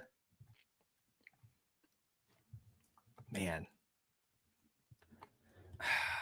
It's tough. If Mixon were like 95, I'd say Barkley. I know it's $200, so it's kind of silly, but all right, I'll use that as my differentiator too.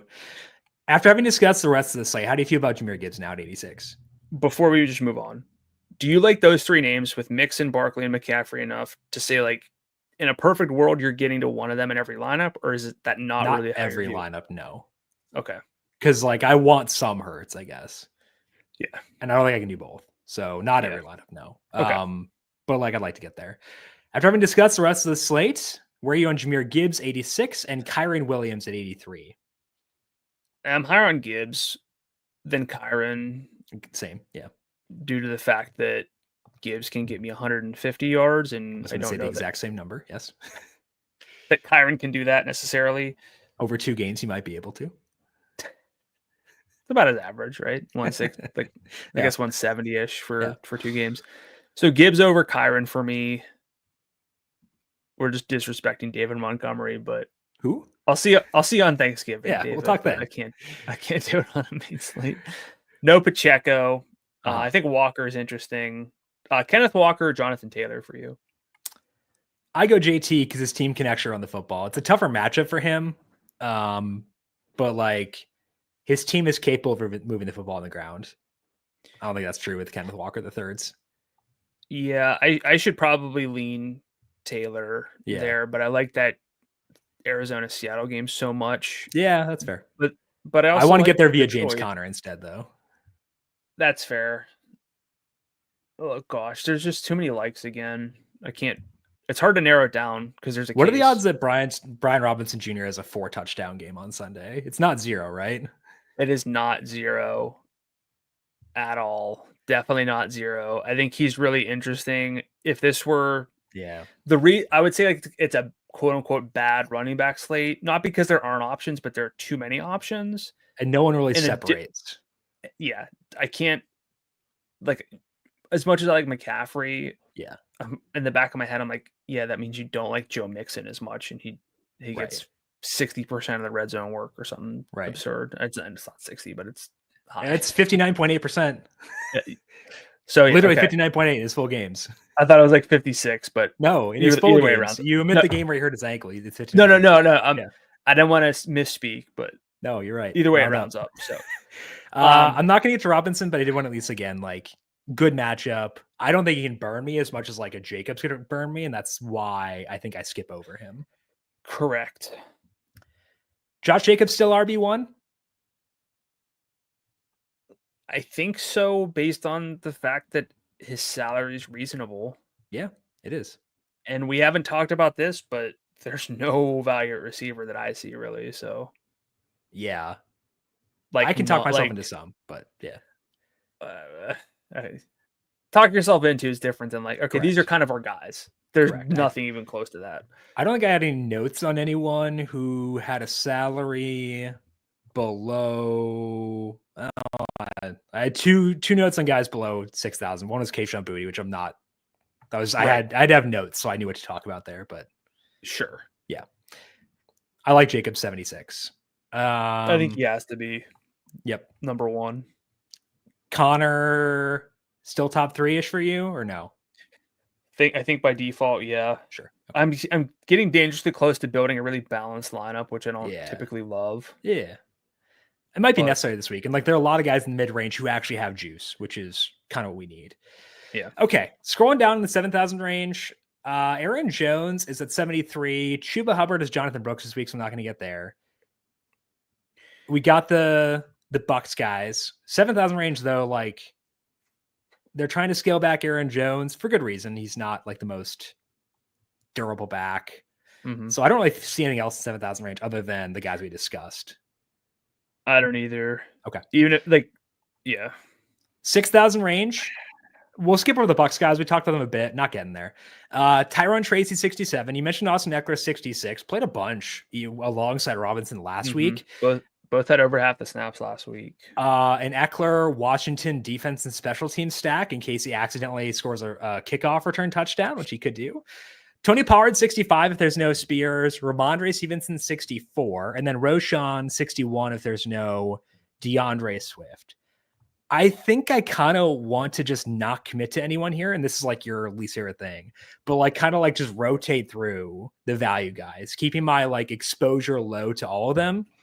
Just because like I can see an obvious path to failure for everyone. Yes. And like the ceilings are like good enough to consider them, but not amazing. I know you hate that though. So what's your view of the value backs here? I firmly agree. I hate plugging in players where I have to convince myself that things are going to work out. Now, what we do in tournaments is like, in the event that Tyrone Tracy is just treated like Alvin Kamara and gets 12 targets and has 147 scrimmage yards and maybe scores, like, sure. Because he kind of does it himself. Yeah. That's different than where I come from, because I think it's most helpful to say like, hey, these are our guys. These are the players we want to get to, want to build around. If you don't have that really at running back, anyone below, I mean, I guess Josh Jacobs is the lowest. Yeah, because that fundamentally changes how you build lineups for me. So I would rather just ignore this range as like a default and kind of figure it out from there. My favorite play here is either Stevenson or Tracy. Okay. I don't want to ignore Tracy's workload. I'd probably go Stevenson 1. Okay. I go Tracy because of talent. That's like fair. At some point, talent matters. That's not saying Ramondre is bad. It's just like I've seen Tracy get 150 yards in scrimmage, and I'm not sure I can see Stevenson doing that. That's fair. What about like, does Eckler move the needle for you at all? No. Okay. I don't think like so. I understand why you asked. It's just I can't, personally do that. So no, I'm good. Pollard with no Spears. That was my Roshan with no Swift. How do you view those two guys if we assume both their other guys sit? This is going to come down to, okay, we think Roshan's into a featured role, tough matchup, kind of hoping for efficiency here, which hasn't always existed from this position in this offense. I'd still want to cap my exposure here. Mm-hmm. Would you play Roshan, knowing what we know about quarterback and running back so far? You're playing one lineup. We know Roshan has no Swift. Is he a consideration for you for that lineup? One tournament lineup, correct? Sure. Like your main single entry. Yes, actually, he's a consideration. No. Talk to me like cash game. Do you take the potential volume? Probably. Yeah. I think like you just kind of give in and say, I guess so. Yeah. Right. It's just because he's going to get the goal line. He's going to get passing down work. Like that's kind of too hard for me to ignore. despite the matchup. So yeah, I think so on both Okay. accounts there. If there's no Swift, I'm gonna cap my Pollard pretty low. Yes. I prefer Tracy, prefer Stevenson. Even with no Spears, I prefer both those guys because they're still the lead backs in their respective backfields. Don't have super high expectations for the Titans offense anyway. So I prefer both those guys regardless. Okay. I don't want to play a running back under 76 at this point. I'd like to avoid it. No, I agree with you. So my loves at running back are Josh Jacobs, Christian McCaffrey, James Conner. Probably. Yeah. Probably the three. Yeah. Okay, cool. Let's go to receiver. Got Amon-Ra St. Brown, 95. Cooper Kupp, 92. We have not said Justin Jefferson's name yet at 9,000. I don't view any 9,000 receivers as priorities. And if you told me, hey, Jim, you're not going to use any of those guys on Sunday, I'd be like, that's probably about right. Yeah. I do like a grid where I have loves, likes, and maybes. Yeah. Nobody necessarily from that tier made the list, if I was just being honest with myself. Yep. I'm in agreement with you on that. So let's scroll down. Again, Nico would just be if I use Stroud in like a lineup. That's basically it. Outside of that, we got Puka Nacua, 86. AJ Brown, 85. Tyreek Hill, 83. And we'll put Mike Evans in there too at 8,000. Who's the biggest priority for you of that group? From Hill to Puka? From Nacua down to Evans.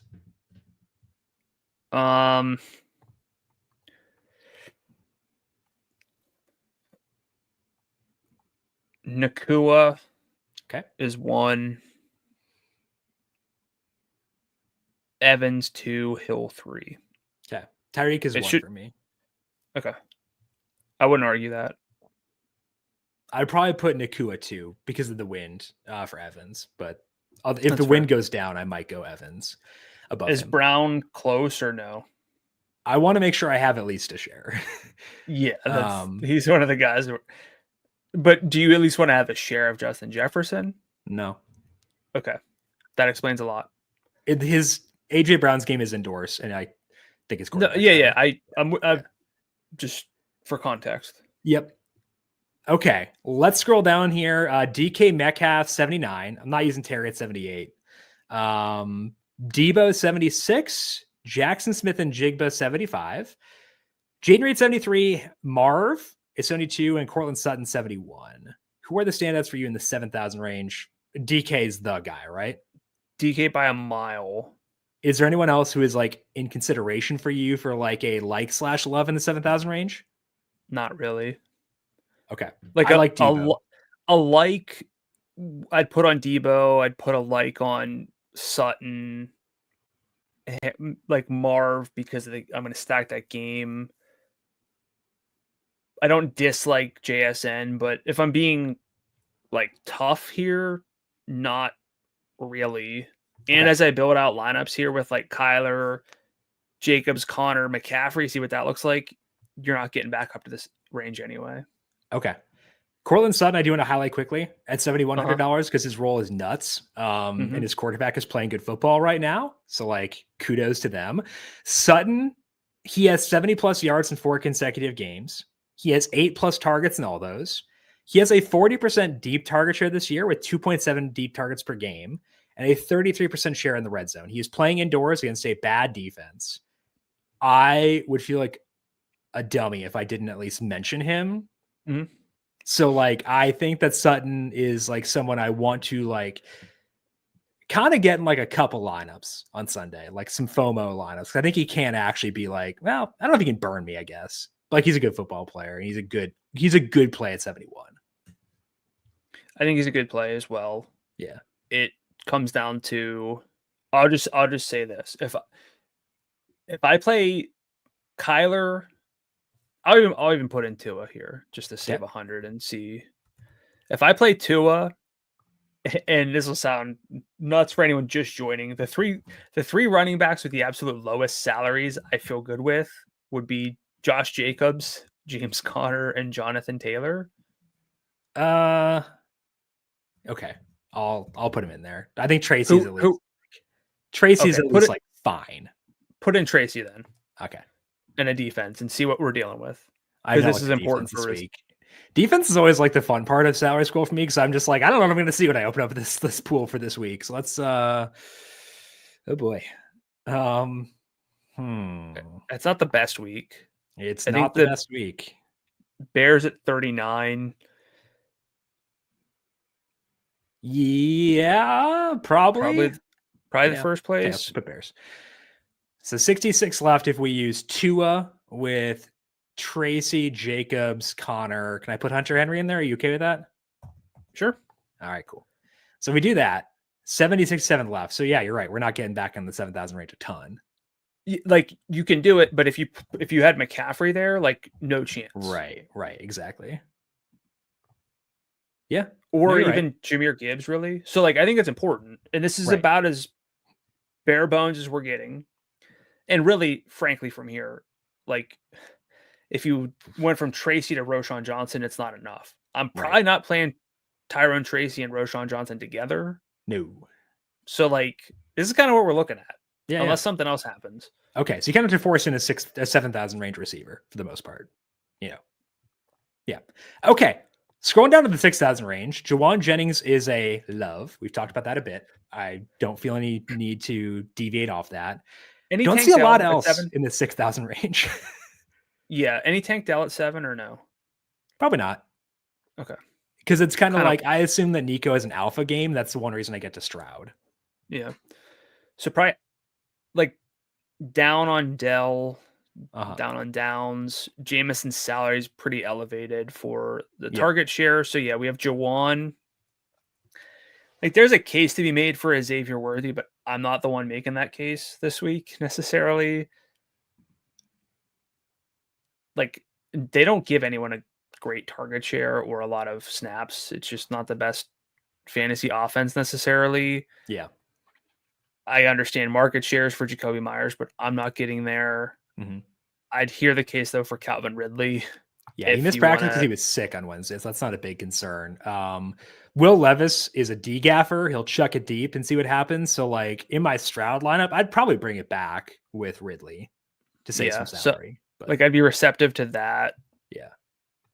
Not, like, I know Jordan Addison finally got some targets, but I'm not going there. No. We talked Christian Watson, receptive to it, but again, if you still have that lineup pulled up and it's like, okay, who are you, like, comfortable with?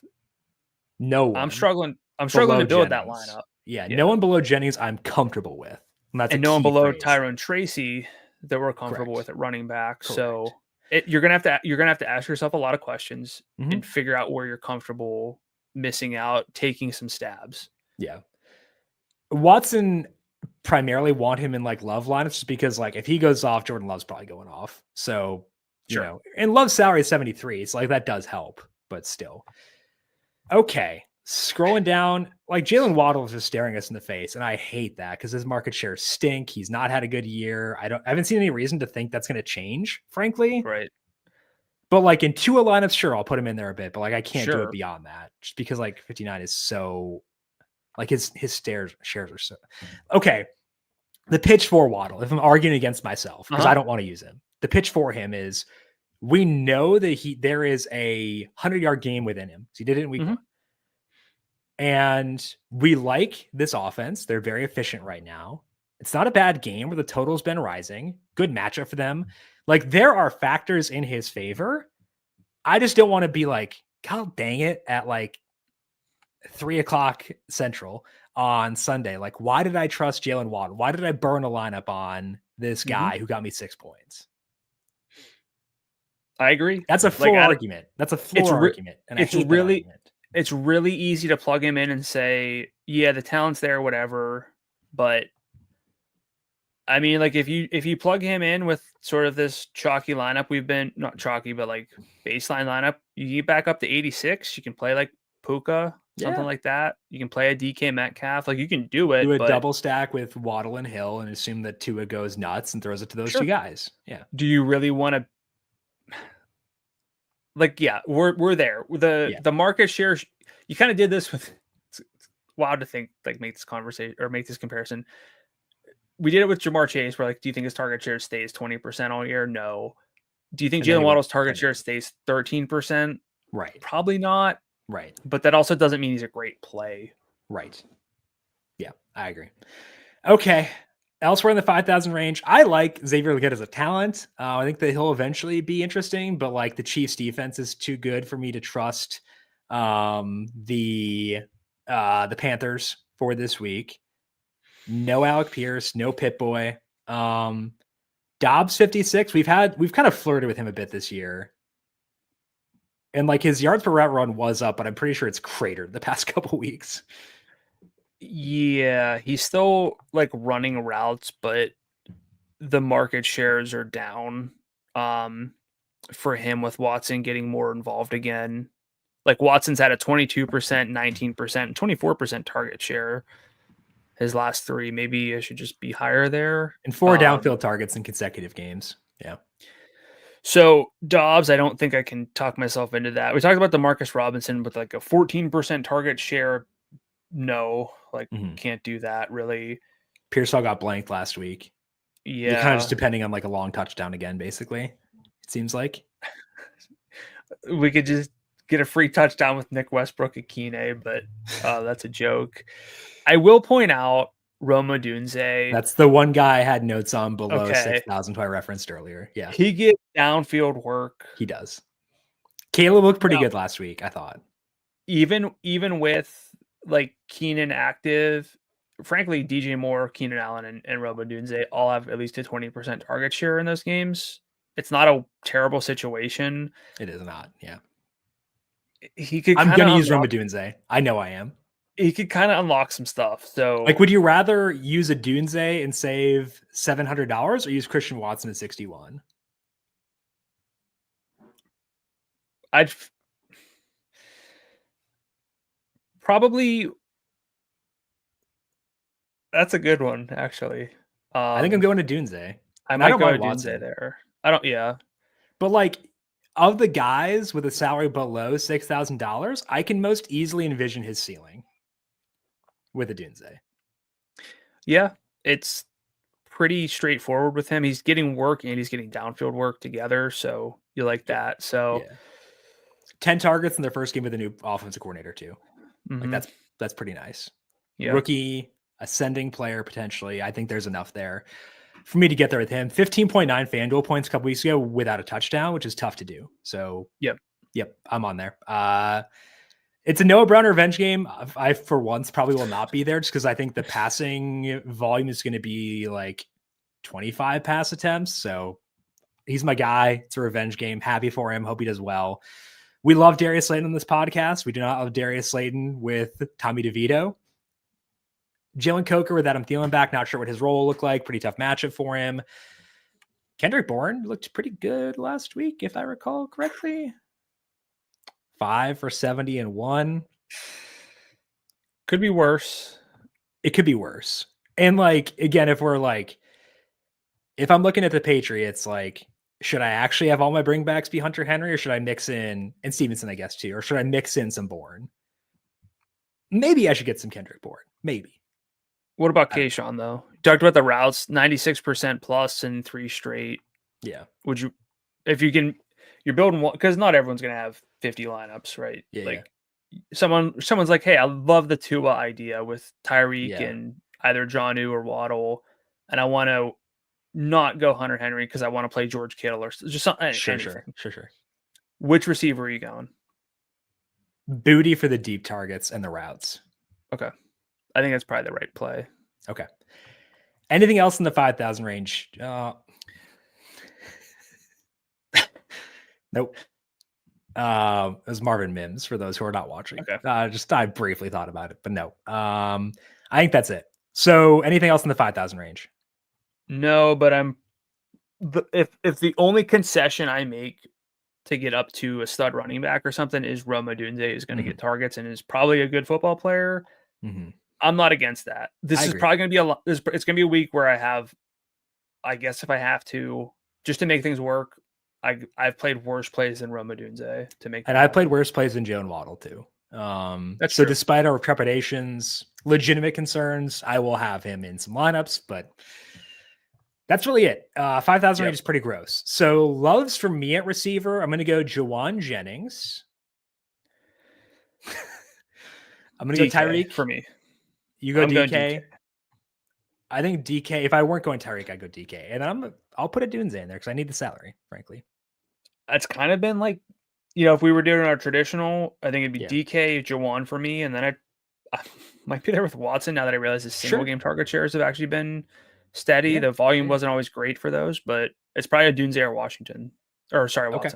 Yeah. Okay. I like that. I like Hill and I want to get there. He's like my he's the like old DFS. Play. Do you remember the DFS Edge days? That old podcast with Al Zeidenfeld, Peter Jennings, and Adam Levitan. They would always have like their conviction plays at the end. Mm-hmm. Like Tyreek Hill be my conviction play for this week, I think. Can't get to Kittle at 77 at tight end. Love Brock Bowers. Brock Bowers goes nuts. 75. Can't do that. Full respect to him. He torched the Broncos before. He did. But I'm not going to get there. He had 16. He had 16 targets for 126 yards last week, and not a single target was 10 yards downfield. He's also had 90 yards in 3 other games. So, yes, he has. He's an amazing football player, and he has an amazing goal. I would be willing to bet there's not any other 15 plus target, 125 plus yard games with 0 downfield targets. That sounds like a Debo stat. Also, it's snowing. Sorry, I got distracted. It's a Debo stat line if I've ever heard it though. Like old school Debo, not low volume Debo now. First guy actually going to play is Trey McBride. Trey McBride's tight end 1 if you can do it. Kate Otton's like not tight end 1, but like, yeah, I'd like to mix him in every now and then. Yes. Goddard, if there's no Devontae Smith at 61, I don't mind. But then for me, the premier target range at tight end this week is 5,000. Sam Laporte at 58, Jonnu Smith 56, and then Hunter Henry 52. I think all those guys are going to be like my filter in plays for the week at tight end. Do you agree this is the best range of tight end? Yes. Considering the rest of the slate. Knowing what we know, yeah. And I think it's those 3 names that you just mentioned. I don't have much else to add, and I don't really have anyone else to add. Can you rank those 3 for me? Probably it should be Laporte to do the offense, but he might honestly be 3rd for me because I think his role might be the shakiest unless he sticks with that role. But in terms of most likely plays for me, it's going to be Henry, Jonnu, Laporta. Okay. I go Henry, Laporta, Jonnu because of what you mentioned at the offense. Like Jonnu also is a good offense that I like. But this is Sam Laporta's salaries come down enough where I'm there. Yeah. Yeah. But Henry's close. 1, which is fun. I'm cool with that. Defense, kind of went through this a bit before. I don't see a lot that I like in the lower range. And I'm very receptive to using like stupid defenses. Like the worst defenses you can imagine. Would you use the Giants? No. I have the Bucs favorite by like 8 points in that game. That's fair. Titans. I will have a non-zero number of Arizona lines just because like the Seahawks drop back so much. Like the raw volume you're getting as far as like opportunities for sacks, interceptions, strip sacks and stuff like that. Like it's enough where I'll get there. And like, honestly, I'll use the Seahawks at 38 too, just because like tight game script, high total, should be some passing volume there. I think that the Cardinals Seahawks are fine. Prefer the Bears at 39, but yeah, Bears are the one that I would like to get to. Like if I need to get $300 to get up to like Tyreek or something like that, I'm willing to drop down to the Cardinals if I don't have Seahawks in there. Yeah, I'm with you. Bears 39. No. I was going to ask about the Rams. I'd use the Eagles at 42. They're playing good football. I mean, you get up to the Bucs for 200 more there. Oh, yeah. Oh, fair point. Just figure that out. You're right. Yeah, I think it's really about the Bears are going to be like the default one. I'll filter in some Cardinals, filter in some Seahawks. Cool with the Bucs as well. And the Dolphins, like I like Drake May, but like they are 7.5 point dogs. So Defense is tougher this week than usual. Okay. Yep. Any final thoughts for you on this week 12 main slate now that we have discussed literally everything you could possibly discuss? Yeah, we did. I think I was looking for that play or a play that kind of elevated. It might be Rome Odunze, could potentially be Christian Watson as well. Okay. So at least we got that. Yeah. We did have to talk ourselves into them, which you always hate, but like I think that we talked ourselves into them with like because we realized their roles were better than we expected. Is that a fair way to frame it? Or is that like being optimistic? No, I think that's fair. Mm-hmm. It's probably the proper way. It's not like talking myself into Tony Pollard out of like obligation. Sure. It's different. Yeah, I agree. Okay. That is all that we have here for today. But as mentioned, we're with you every week on Thursdays, except for next week, because that's Thanksgiving. I don't know what our schedule is next week. I'll tweet it and I'll skeet it on Blue Sky as well. So we'll put that over there once I know the schedule, because I forgot to ask Brandon before the show what our schedule is for next week. So we'll do that, and I'll send that out on Twitter and Blue Sky once you know the schedule. But those shows will be on this YouTube page. So subscribe there, turn on notifications, get notified as we go live. Leave us a thumbs up there. We appreciate everyone watching YouTube as always. And again, don't forget to subscribe to the podcast feed as well. FanDuel Research Podcast, wherever you get your podcasts. Brandon, people have questions for you on social media. Where can they find you there? I'm on. You're at Gdula on Blue Sky. I'll let you know. Thank you. I'm a big social media guy. On X at Gdula13, GDULA13, and on Blue Sky at Gdula. I am skeeting on Blue Sky at JimSannes, also tweeting on Twitter at JimSannes. Big thank you to our YouTube producer, Justin Lane, for his work on the video side of things. Thank you, Justin, as always. And thanks to everyone for tuning in. And good luck to you with your Week 12 DFS lineups. Thanksgiving cometh. We'll talk to you about that twice next week. This has been The Heat Check, a FanDuel Research podcast.